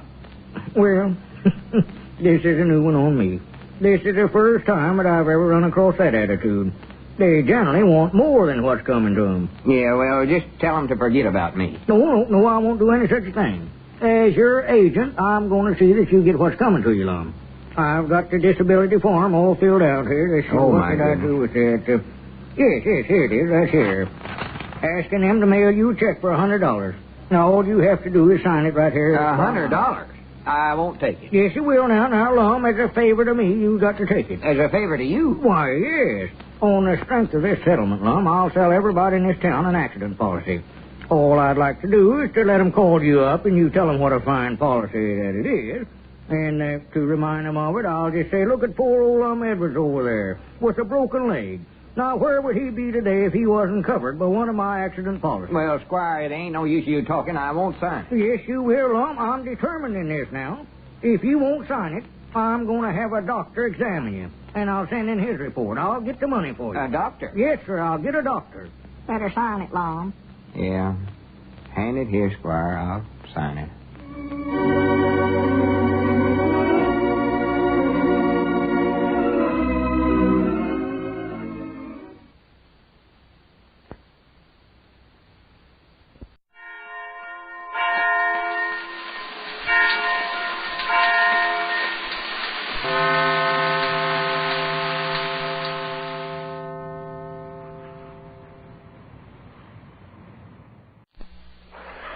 Listen, the man is just about to say it. Yeah, let's everybody listen. Rinso, the new Rinso with Solium, brings you you the Amos and Andy Show.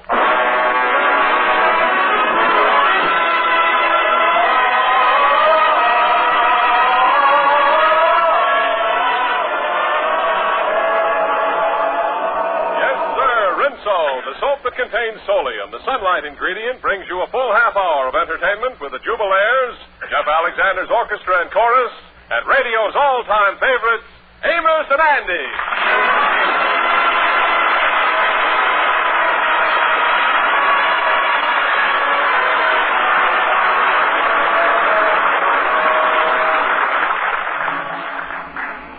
And now, Lever Brothers Company, the makers of Rinso, invite you to sit back, relax, and enjoy Amos and Andy.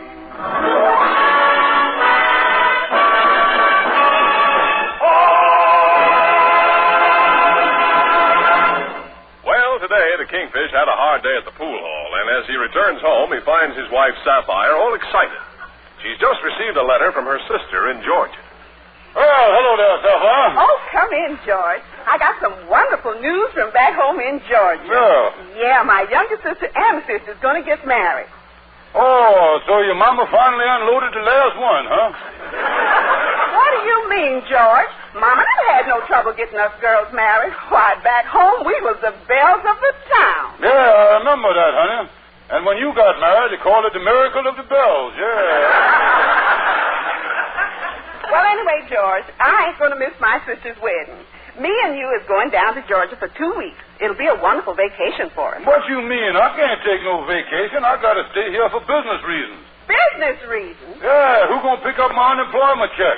They don't mail them things to you, you know. You got to go after them. Look, George, me and you is going to Georgia for my sister's wedding. The round-trip tickets is about $100, and it's up to the provider of this family to raise the money.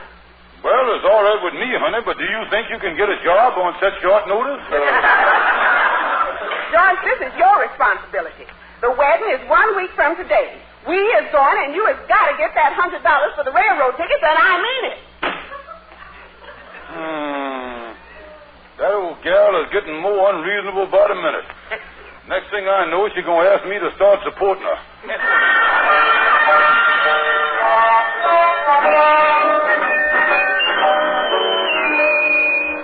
So that's the story, Henry. Sapphire just laid down the law to me about getting $100 to take this trip to Georgia. Well, a trip south at this special time would be delightful because the weather here has simply been abdominal.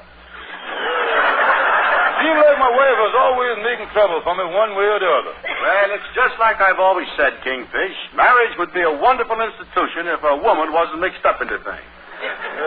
Me go to Georgia to see Sapphire's sister get married. Yes, I don't blame you. My wife dragged me to a big society wedding last week. The social Mrs. Angela Smythe of New York and Miami Beach got herself hitched up to Mr. Fats Wilson of the Department of Sanitation. Oh, it did, huh? Yes, after the wedding, we all went up to the bride's home for a very formal receptacle. Tell me this, did they have a nice wedding? Yes, but they ran into a little difficulty. Due to the recent snows here in New York, there was no roses in bloom at the time of the ceremony. And you know, with these society functions, it's customary for the flower girls to scatter rose petals down the aisle at the very head of the nuptials procession. Well, without roses, what did they do? Well, they got the effect of the rose petals by painting some potato chips red.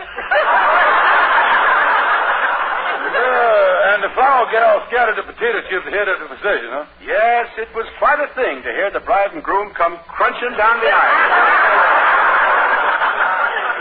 Them potato chips must have made quite a mess. It was messy, but the groom picked up the debris the following day when he made his rounds on the sanitation truck. Well, I sure gonna have a tough time raising $100 between now and next Tuesday. I wonder if I could inviggle $100 out of Andy. It would have to be a very clever viggle. Because Andy told me that he was going to take the money he's got and buy himself an automobile. Oh, the boy going to get himself a new car, huh? Yes, and the only thing that's holding it up is that the dealer can't promise him delivery for 4 or 5 months. Oh, yeah, that new car situation's still tough, all right. It sure is. I heard that the only cars that you can get quick delivery on is the foreign makes. You say that you hear that the quick deliveries is the foreign make car? That's right. And it wouldn't surprise me to see Andy buy one of those, neither. Well, now, foreign make cars, wait a minute, Henry. I just got a flicker of light. A flicker of light? If I plays my cards right, I might be able to flick Andy out of $100 and light right in Georgia.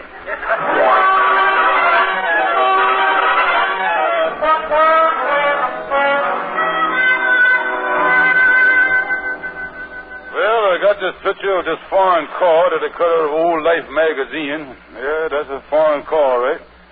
Now, if I can just convince Andy... Oh, here he come down the hall. Let me get on the telephone. Hello there, Kingfish. Excuse me a minute, Andy. I was just making a transatlantic telephone call. Why are you calling transatlantic? Oh, why? Because I is the agent for the new French foreign automobile, and I want to talk to the manufacturer. Wait a minute. Hello, operator? Is this the French operator? Give me Crepe Suzette 4937. Foreign make car, huh? Do this company know how to make them? Do they know how to make them? Why, this man that I is calling in France is one of the greatest automobile men in the world. Wait a minute. Hello, France. Let me talk to Madman Pierre. I think I hear him somewhere. Hello? Hello, Madman. This is George Stevens, New York office. Oui. Bonus notches to you, too. Yeah, I just received a picture of your new car. Congratulations. Merci. Beaucoup coupé. Ooh la la. Well, remember me to the little mad woman. Say hello to Miss Eiffel Tower. Okay, madman. Bon voyage. Say, Kingfish, where did you meet a big Frenchman like that? Oh, I knowed him for years, Andy, during the First World War, where me and him was Mademoiselle together in the French Foreign Legion. You see, Andy, I knowed him for ever since then. Yeah. Now, right this minute, I is the American distributor for the new French automobile. Now, you is now standing in the showroom of the Paris Motor Company Harlem branch. No fooling. What is the name of the car you selling? The name of the car, it's known in the trade as the Quick Delivery Mercedes-Benz $100 deposit straight 8. That's what they call it. You know, there's a funny thing. I've been trying to get a car myself. What does the car look like? Well, now, I just happen to have a picture of it that was sent by wire from Paris just yesterday. Where is that? Oh, here it is, right here. Hey, now look that over. Yeah. Say, Kingfish, that's a good-looking automobile, all right. No, that's pretty. Look at them lines there. Hey, wait a minute, though. Wait a minute. They done stuck the steering wheel on the wrong side of the car. Oh, no. That's why they call it a Mercedes-Benz. Before they send it over here, they bends the steering wheel over that side. You see what I mean? Yeah, I see. Well, I like American cars, though. Well, now, don't forget, Andy, foreign cars is more economical to run. They is? Why is that? Because, Andy, over there, they all runs on kilometers. Yeah? Well, does them kilometers wear out as quick as tires? Oh, no, Andy. Kilometers is distance. Over there, we measure distance in miles.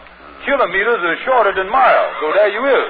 When you drive in France, you ain't got so far to go. You see what I mean? You get closer. Yeah, that do cut down the distance. Look here, Kingfish. If I ordered one of them French cars, when could I get it? Well, now, let me do a little figuring here. We place this order today by radar. The thing has got to be custom made. Then they got to crate it up, ship the car from France to the United States. Let me see, 4,000 miles, 2,000 miles. Goes into customs. How about Thursday of this week? Tell me this, how can they make cars faster there than we can here in America? Cause they were smart and they has done solved the steel problem. Well, how'd they do that? They got steel from us. Well, how much did this French car sell for? Well, now, you give me a $100 deposit and the grand totals up to $1,600 FOB. That means francs on the barrelhead. Well, now, wait a minute. I ain't letting you have no money till I seize the car. And, boy, that is different. Oh, now, listen, Andy. You be in the car driving up Lenox Avenue, all them gals about 21 years old sitting over there on the street. They're looking at you. You got a new car. They got the new look. And you sort of glance over at them and smile at some pretty gal and say, "Get on board, little children. Get on board, little children."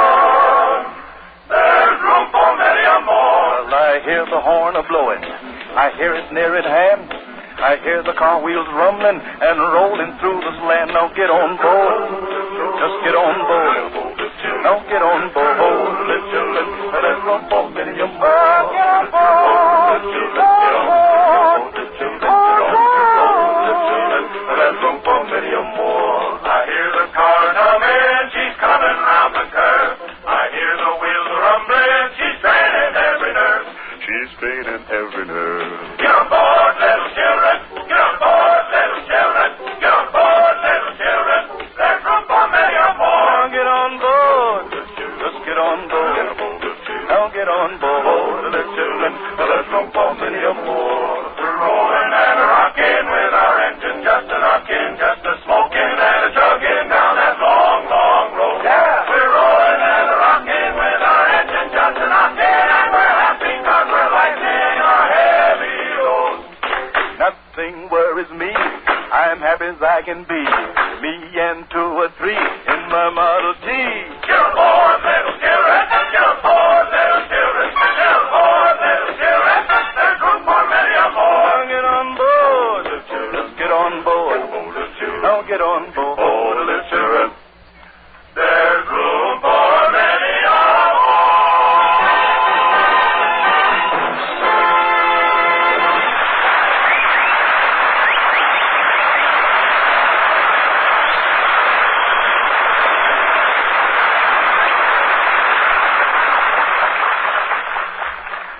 Well, no more holidays for a while, and I think the ladies are glad of that. Give them a chance to catch up on all the cleaning and darning. Yes, you'll have a bit to do in the next few weeks, but I hope you'll have time for a practical experiment. Now, I've been telling you that new Rinso, containing the wonderful sunlight ingredient Solium, will wash your white clothes whiter than brand new and make your washable colors look brighter than brand new. Well, new Rinso will do just that, but there's no proof like the proof you can see for yourself. So I want you to find out firsthand about Rinso's astounding results. Get a package of new Rinso with Solium before next wash day. Start using new Rinso right away. See it get your table linens, your sheets, actually whiter than brand new. See new Rinso make your washable colors look brighter than brand new. See the proof of my words in your own wash day results. Change to new Rinso with Solium. Will you do that? Well,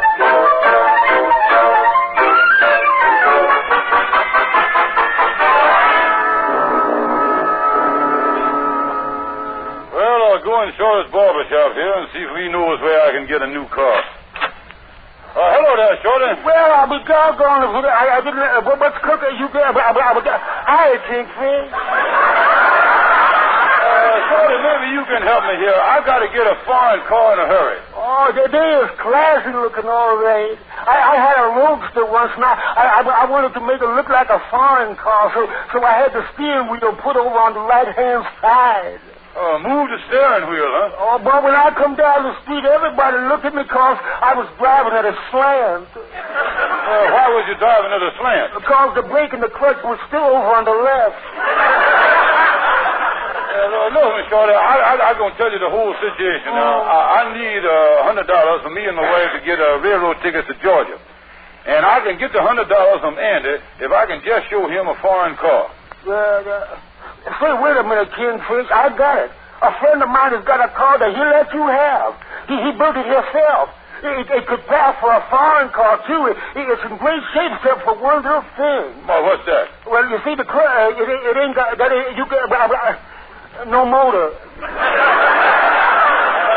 No motor?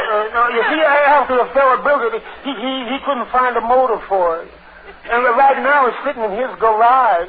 He'll give it to you if you just tow it away. Yeah, I'll tell you what I'll do. I'll get that and I'll put it over to Lord's Hall, and I'll find something with a French name on it and put it on the front of the radiator. Yeah, that's a good idea.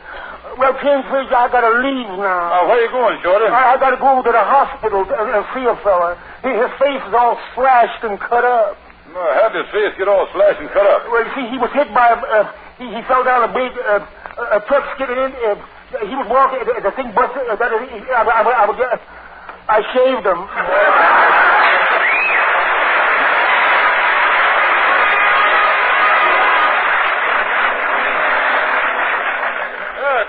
office, Andy. I got some great news for you. Yeah, what is the news from France?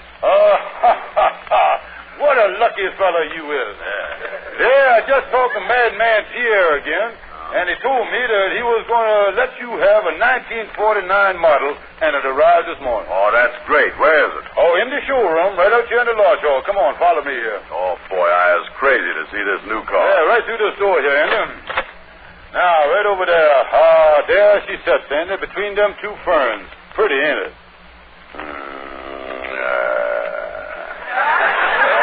The French certainly is years ahead of us on design, ain't they? Notice the underslung body? Yeah. I wonder who slung that together. Oh, and look at that paint job there. Wonderful paint job. That's baked enamel finish. Baked right on there. Looks a little overdone in spots to me.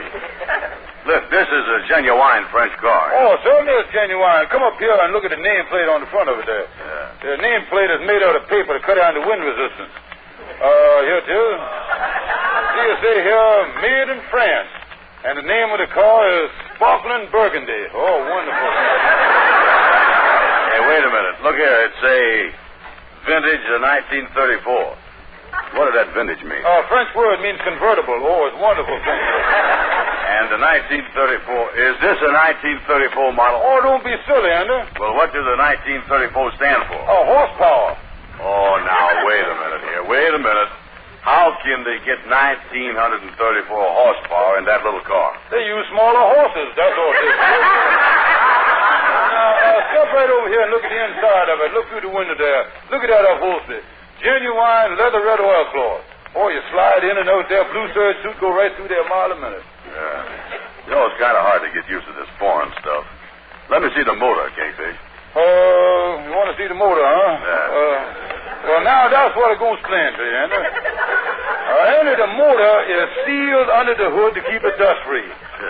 Sealed in oil, another one of them things, yeah? And knowing that you would be just the one that would want to start tampering with the motor, I done had a padlock welded on there so you can't get in there and get in trouble, and I done throw the keys away.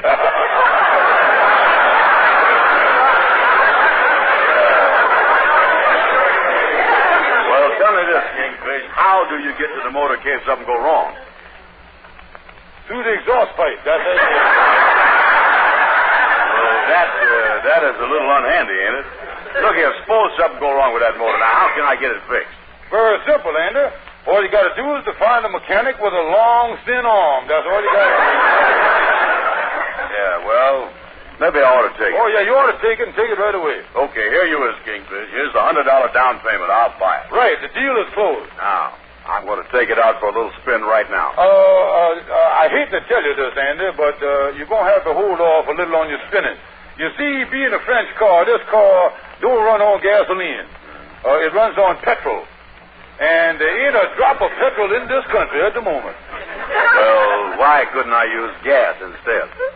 Now I'm going to explain that to you, too, Andy. You see, the American gasoline has got a thing in it called octane. Now, these foreign cars has got a narrow gas line, and the octane just won't go through it. That's the whole trouble.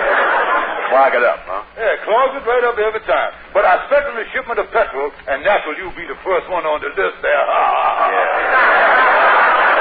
well, that's all. When is that coming in? Well, now, I was leaving for Georgia with my wife for a couple of weeks, and the petrol ought to get here just by the time I get back. Yeah, well, I guess I got to wait till then. Yeah, well, I got to run along now, Andy. Au revoir, adios, bull snitches, and all that stuff. See you later. Yeah, so long, King. Let me take a good look at my car here. Believe I'll open the door and get in there and sit down. Well, that door ain't going to open.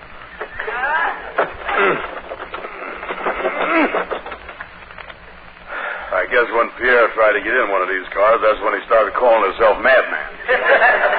Well, hello there, Andy. What you doing here? Come over here, Amos. I want you to see my new car here. Oh, this is yours, huh? Sure is. You must be going into soapbox derby. Wait a minute. This is the latest French automobile. The mechanic with a long arm is sealed under the hood.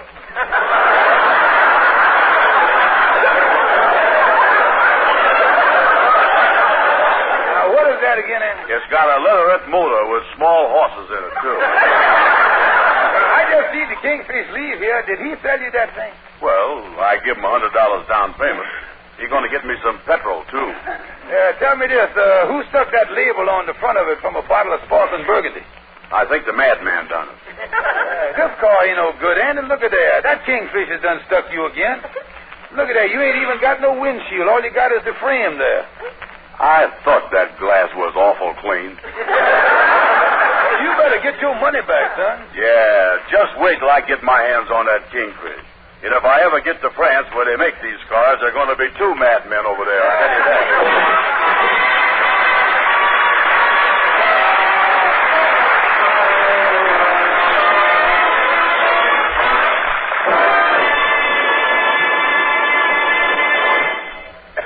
You know, I think in most cases, success is a slow, hard process. But every once in a while, something comes into view that's special, unmistakably superior.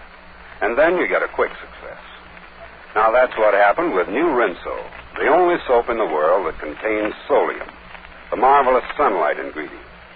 New Rinso washes white clothes whiter than brand new, makes washable colors look brighter than brand new. No other soap in the world can produce these results. Of course, I'll admit that New Rinso sounds almost too good to be true. But you can't ignore the proof when it's right before your eyes. And thousands of women have seen the proof on their own clothesline. Lots of them have written in to tell me they've learned from experience that New Rinso does wash their white clothes whiter than brand new, makes the washable colors look brighter than brand new. Well, thanks for your letters, and thanks for telling your friends about New Rinso, too. And say, if you're one of the ladies who hasn't tried New Rinso, get some right away. It's safe for clothes, kind to hands. New Rinso with solium.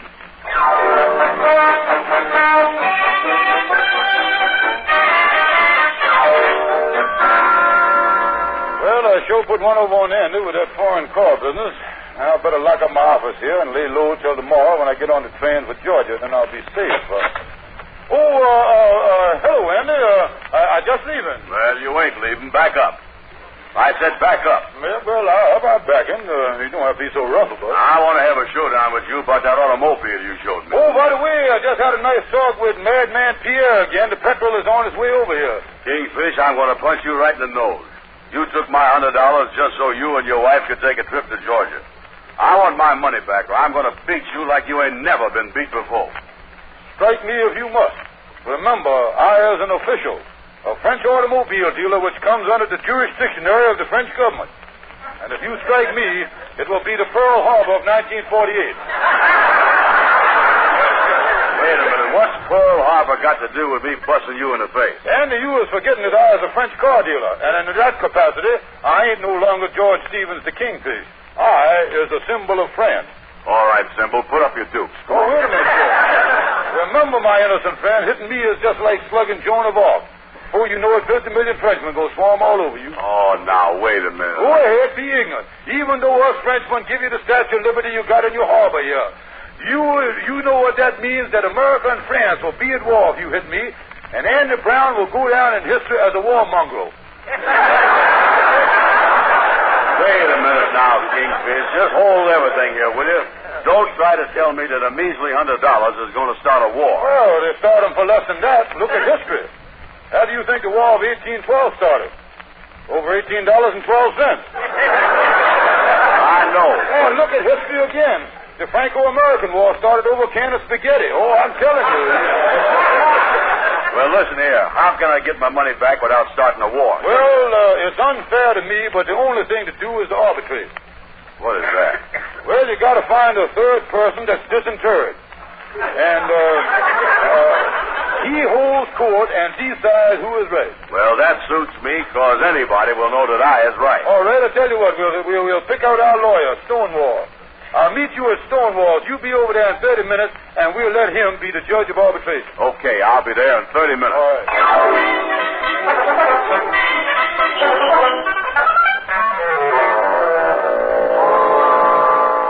Now, Stonewall, Andy going to be here in your office any minute. Now, I done give you all the facts of the deal so you can arbitrate the thing honestly. Well, now, Kingfish, from what you done told me, I'm afraid that your case won't hold water.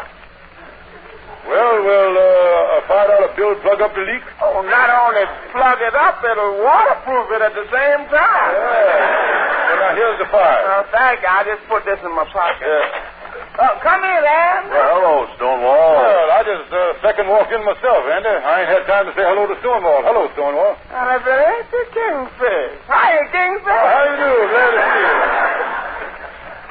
Stonewall, we want you to arbitrate a case between me and Andy. Let me get behind my arbitration desk here. Yeah, get up there. Sit up there high so you do this. Okay, now, the court of arbitration is now in session. Hereafter, in the legal terms of the arbitrator, we shall refer to the Kingfish as the arbit, and to you, Andy, as the trader.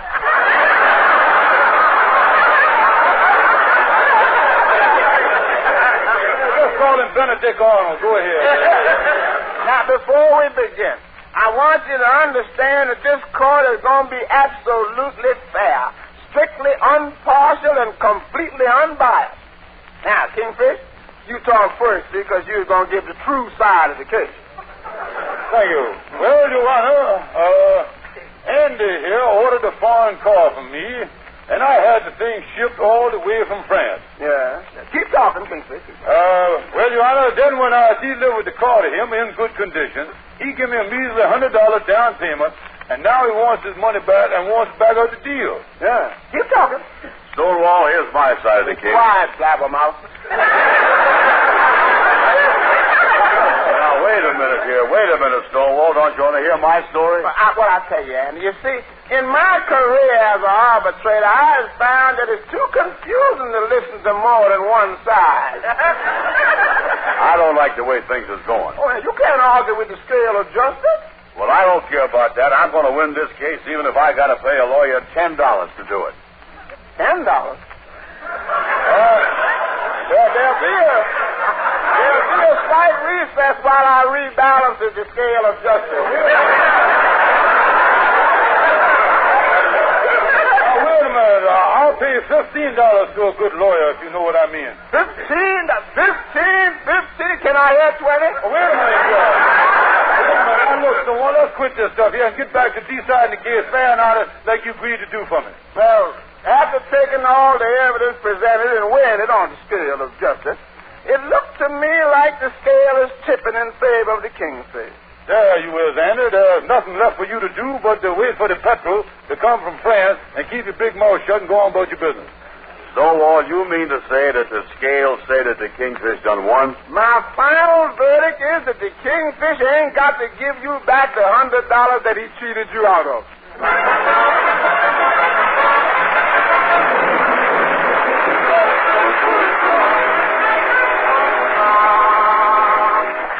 Well, Sapphire, honey, I've been down to the office all day straightening out my business affairs. I'm now ready to get on the train for Georgia. Is you all packed? Oh, yes, George. But I decided on a much cheaper way of going to Georgia. Oh, that's great. We can save money. How's it going? We're going by motor. I bought a car this afternoon, but we can't leave for a few days until the petrol gets here from France.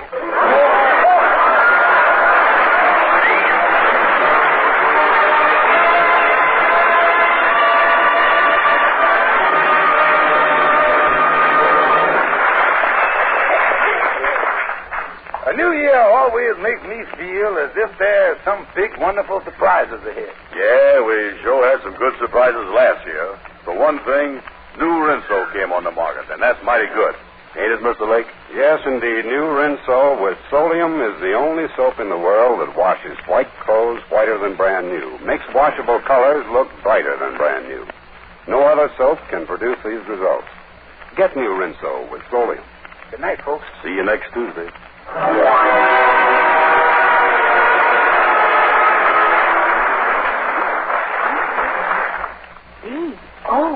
Escape embarrassment.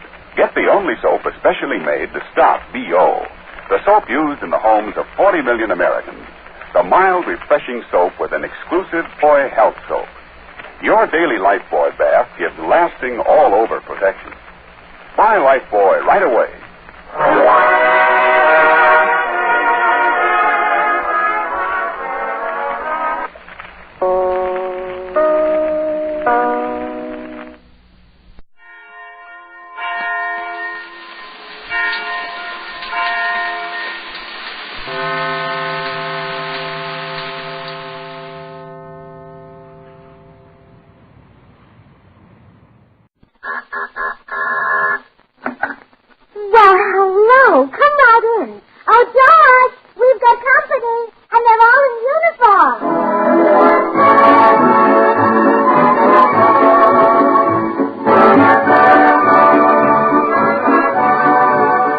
This is Bill Goodwin, inviting all you servicemen and women to enjoy another pleasant visit with George Burns and Gracie Allen, our tenor Jimmy Cash, and Felix Mills and his orchestra. And now meet the people who live in the Burns house, George and Gracie.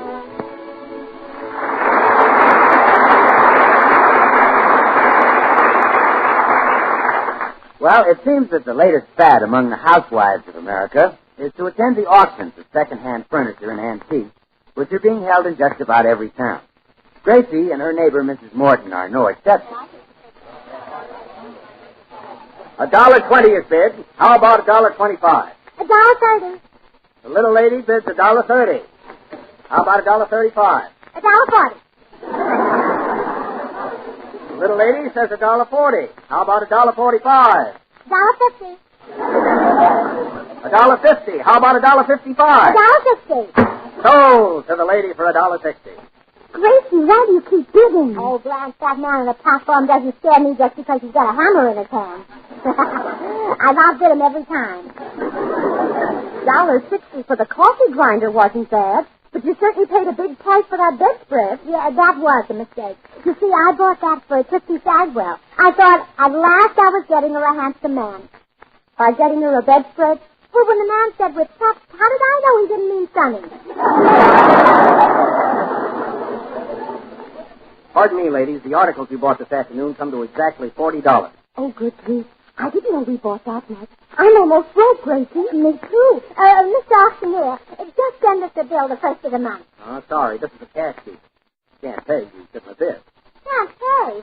My good man, have you a blank check on the Southeast branch of the Northwest Canadian Farmers and Merchants Banking and Trust Company? Yes. You have? Blanche, that usually stops them.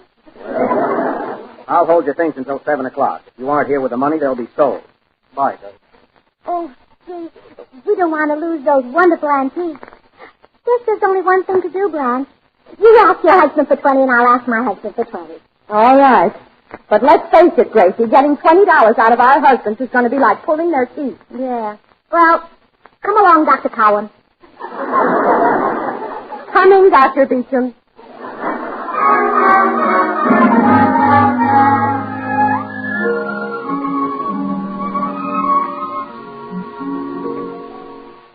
The car's in the garage, Blanche. George is home. So's Harry. You think George will give you the $20, Oh. Gracie? Yeah, I've got a system that never fails. Harry. I'll tell him how sweet he is, handsome and smart. That's the system I use on Harry. And then if that fails, I flood him with a bowl. Oh, my goodness, I've never laid a bowl on George. Except to cut his hair. Well, just so you get the 20. I'll catch with you later. Hello, honey. But, Johnny, what are you doing here? Johnny? Oh, it's you, George. I thought you were Johnny Weissmuller.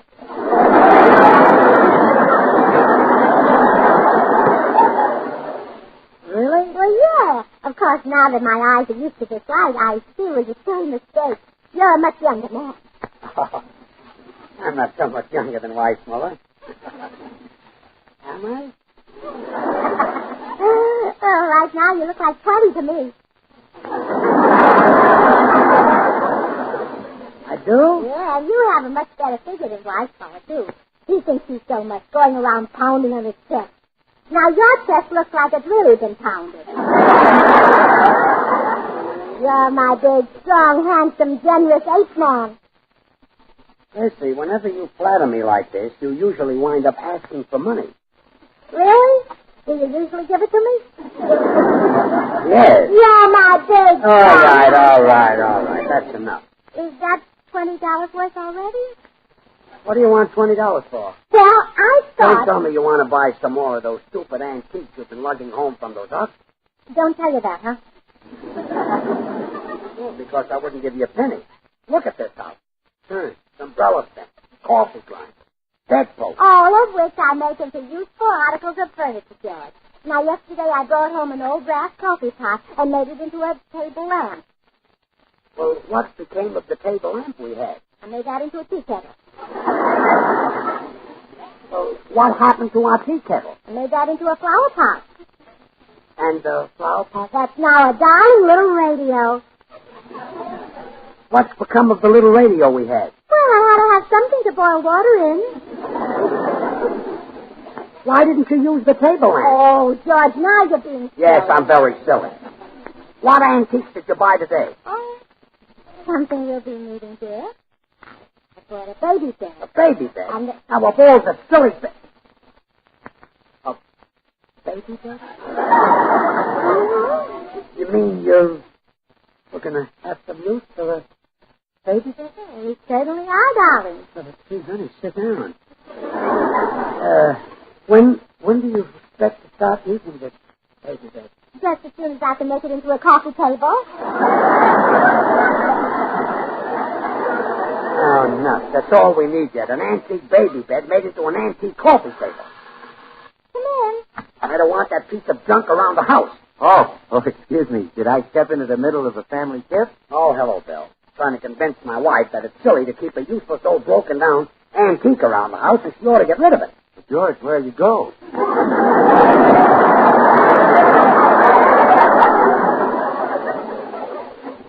You're a scream, Willie. I'm going upstairs. Oh, Bill, now you've made him mad, and I never will get the 20 I need. Unless, maybe I borrowed it from you? Sure, Gracie. I can let you have 20. Oh, you're a cheap. Oh, I'm glad to do it. I'm sure 20's enough. You can have 40 if you want it.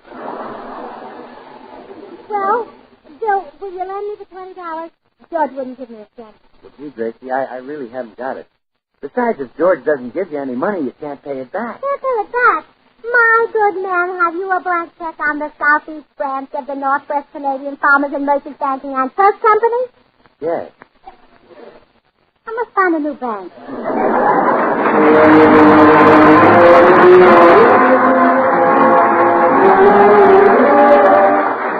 Jimmy Cash, our young tenor, sings to you the romantic ballad, It Could Happen to You. Sing it, Jimmy. Hide your heart from sight, lost your dreams at night. It could happen to you. Don't count stars or you might tremble. Someone drops the sky and down you tumble. Keep an eye on spring sun when church bells ring. It could happen to you. All I did was wonder how your arms would be. It happened to me.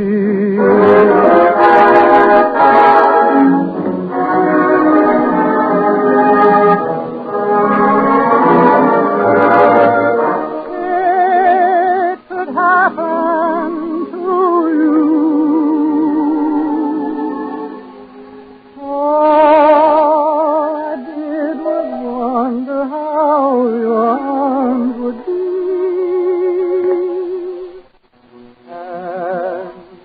Happened to me.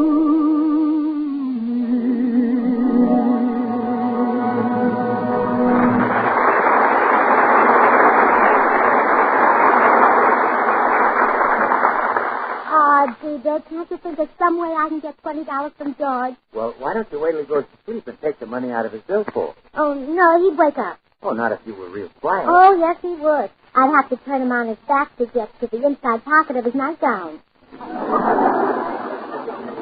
Dixie, you mean he sleeps on that little round tummy of his?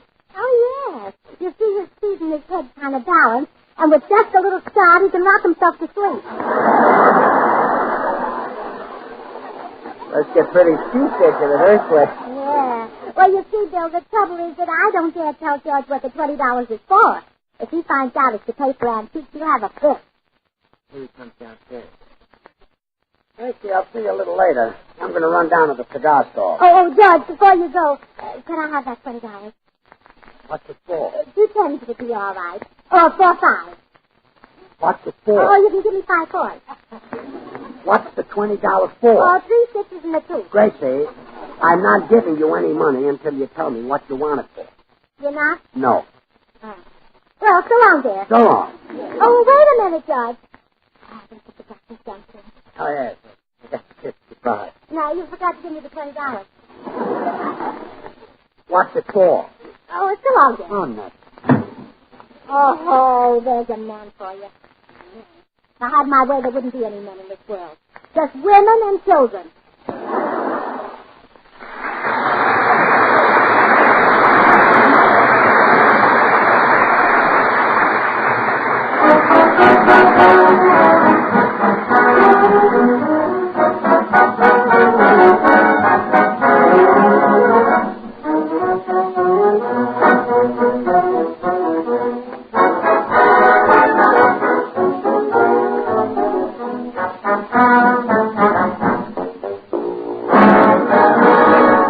Brothers and sisters, and sisterettes, the good Deacon Jones sends his deepest regret, Yowza, to the members of the flock who are new around here.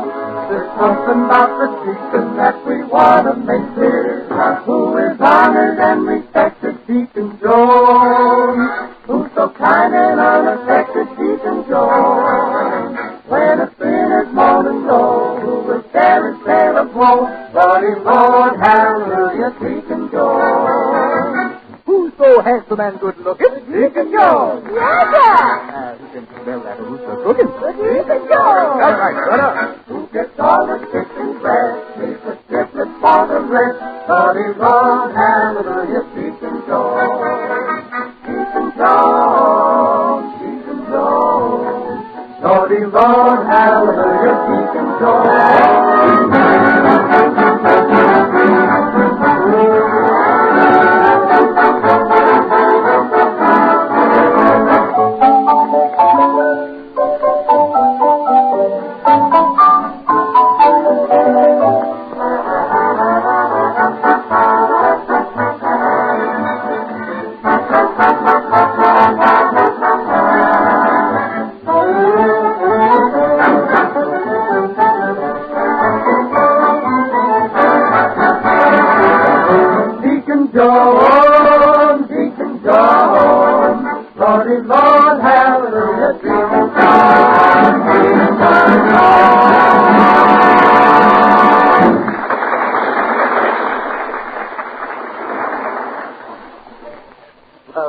Gracie, don't... Excuse me, Bill. Come in. Good afternoon, Mrs. Burns. Hello, Mr. Postman. Why, Mrs. Burns, there's a frown on your pretty little face today. Have you been fooled by the fickle finger of fate? No, I'm just upset because my husband wouldn't give me any money. The brute. He doesn't realize how lucky he is to have you. I wish you were my wife, Mrs. Burns. We could make such beautiful music together. Mr. Postman, you mustn't say things like that. We could have such a wonderful married life. We just sit around all day and make one another laugh. Mr. Postman, please, I'm happily married. You don't realize what you're saying. Oh, forgive me.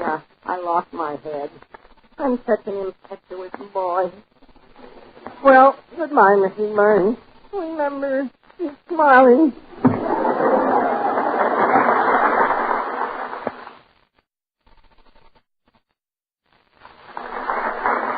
Hey, you know something? I think the postman's got a crush on you, Gracie. Oh, he doesn't mean anything. He's got... Oh, here comes Blanche up the door. Maybe your husband gave her enough money for both of us.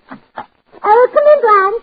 Did Harry give you the money? No, I couldn't get a cent out of my old goat of a husband. Yeah, well, I couldn't get any out of mine either. Hello, Miss Morton.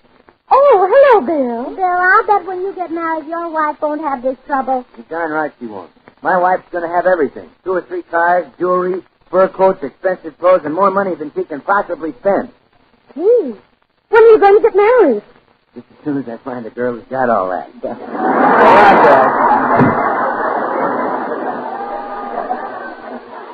Well, Gracie, what are we going to do? If we haven't got the money there by 7 o'clock, that auctioneer will sell everything. Yeah, I know. And that's that wonderful antique. That big, beautiful chest with Napoleon's picture on it. And that bust of Shakespeare. And that great big figure of Hercules. Yeah. Oh, I especially wanted that to put in our bedroom. And then, when George is away on a business trip or something, and I'm lonesome for him, I could just look at that figure of Hercules, and it would remind me of our honeymoon. It would? Yes. The man who owned the hotel where we stayed was built just like that. Oh, Gracie, why do our husbands have to be such tightwads? Yeah. You'd never know George is the same man who wrote me those passionate love letters. George wrote passionate love letters before we were married. I keep them right here in this desk drawer. There, now, listen to this, lad. Dearest Funny Bunny. Funny Bunny? Well, he has lots of names for me. Funny Bunny, Peekins, Lollipop Pie. Do tell me more. Well, no, the other ones were just silly. Oh, I see. Dearest Funny Bunny, tonight as I think of you, my heart beats like a dynamo in my bosom. I am all a-tingle with the electricity of love. Yes, Blanche, what do you think of that? Wonderful. Too bad he had a short circuit later on. Oh, that's smart. Until I heard from you today, there was no sunshine in my life. I was on the verge of leaving my hotel and wandering through the streets, but your sweet letter came in time. Thanks for the $20. Now I recognize the style. Well, you know something, Blanche? I ought to leave this letter around so George could see it. That would remind him how sweet he used to be. Might be an idea. Where would he be sure to see? Let me see now. When he comes home after a hard day at the office, he usually makes a beeline for the rise. He does? Yes. So I'll leave it in the bread box.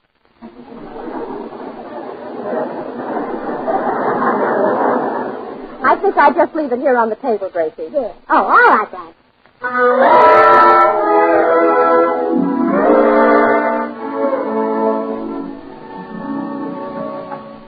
Hi, honey. Oh, Gracie. Hey, Gracie. You get yourself. Probably a note from me here on the table.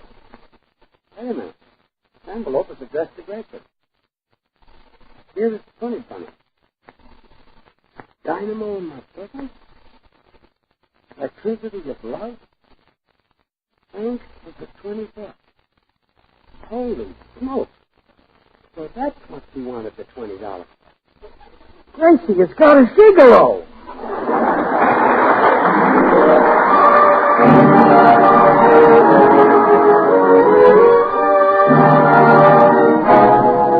Time for Felix Mills in his orchestra. Here, Kentucky.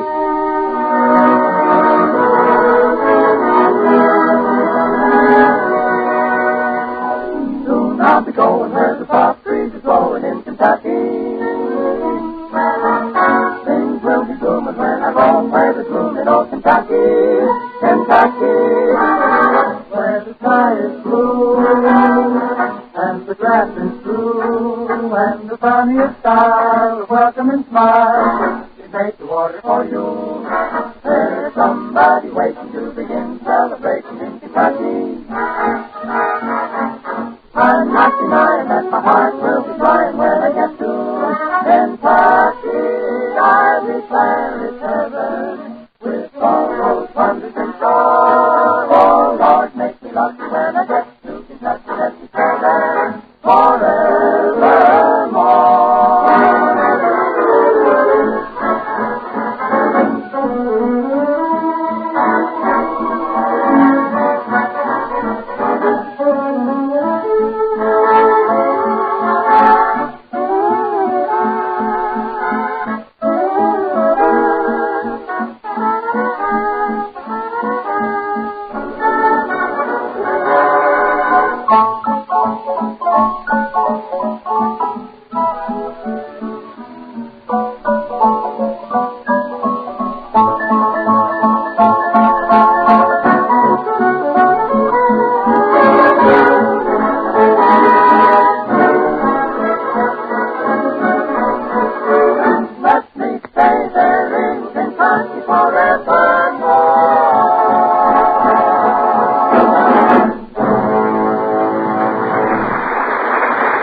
Well, George found a love letter addressed to Gracie asking her for money.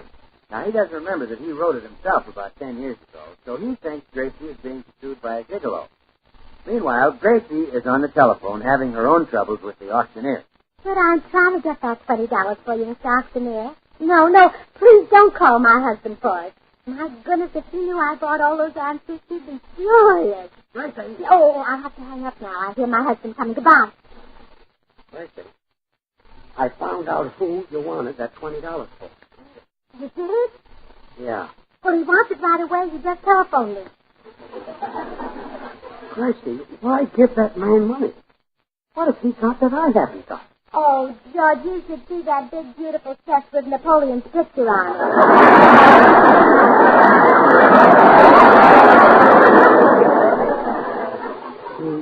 He let you see his chest?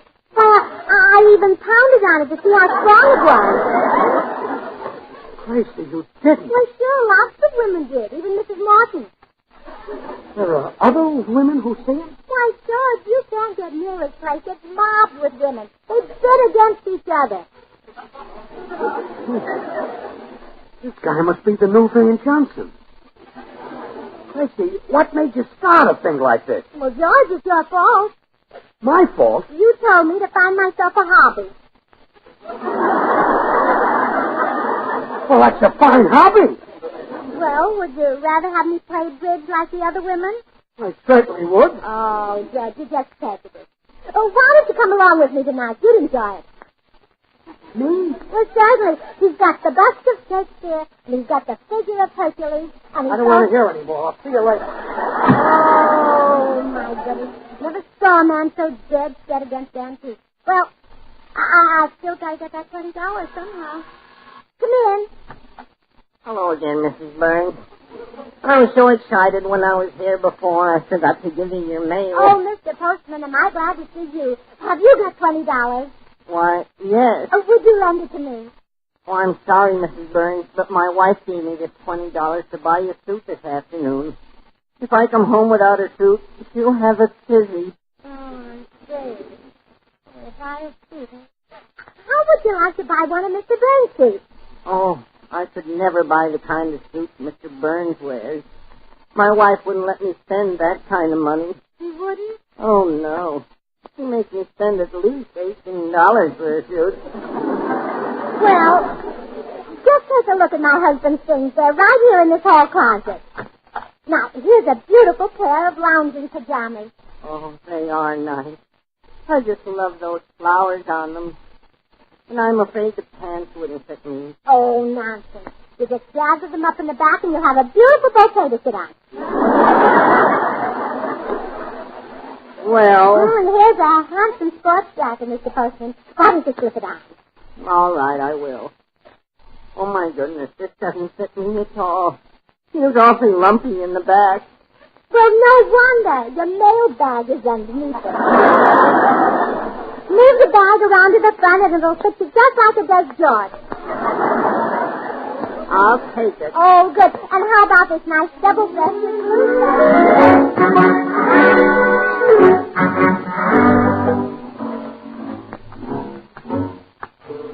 What's that? Hey, Bill. Why, George, what are you doing hiding behind those bushes? I'm waiting for someone. Are you little rascal? Is he cute? No. Some gigolo was trying to take Gracie away from me. And I'm watching the house to see who it is. No fool. Well, has anybody gone in? Nobody but the postman so far. Oh, the postman. Oh, well, there's nothing to worry. Wait a minute. The postman? George, he's the guy. Now, Bill. It's true. I overheard him talking to Gracie this morning. And he was giving out with a big romantic line. The postman? Yes, Bill, don't be ridiculous. What could Gracie see in that scrawny, broken-down little runt? And maybe she likes your type. No, it's just the postman. Bill, how could you think that a little sort of... Hey, he's carrying my suit. And my shoes. And my sports jacket. Why, he's even got my shaving mirror. Oh, George, you're looking at the pants of your blue serge suit. Oh, the postman is the gigolo. Gracie couldn't get the money for it, so she's giving him my clothes instead. Why, I'll break every... Bill, hand me a club. Oh, never mind. Hey, Mr. Postman, come here. Mr. Burns. Put up your fist, you little gigolo. Oh, help, Mrs. Burns. Mrs. Burns. George, what are you... Why, George Burns, the idea of picking on that little postman. You let go of him this minute so we can get up off your chest. Okay, but I caught you. So he's the gigolo who wanted the $20 for. Gigolo? What gigolo? I wanted the $20 to pay the auctioneer for the antiques I bought today. What's the point? The postman, my gigolo. The idea of you thinking I'd have a postal talking popper. Okay. But who wrote you this love letter? Who did? Why, George, you wrote this to me. I did? Well, certainly. I've saved every one of your love letters, darling. Really? Sure. It's the only record I have of how much you owe me. Come, let's go in the hall. George and Gracie will be back in a second.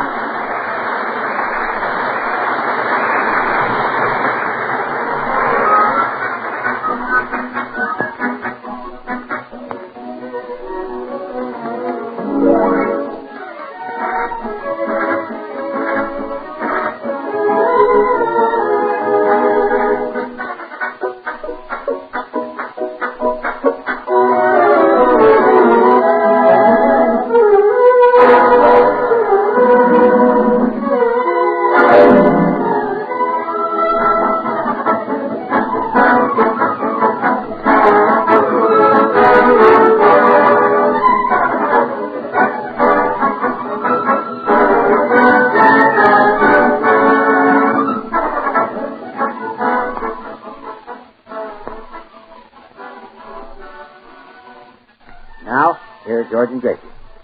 Gracie, I've just been looking over the bills for these antiques. Do you realize that in the last month you've spent $160 of my hard-earned money? Well, George, if that's the way you feel about it, I'll pay you back. You can't pay me back. You haven't got any money. Haven't got any money? My dear husband, have you a blank check on the Southeast branch of the Northwest Canadian Power? All right, good night.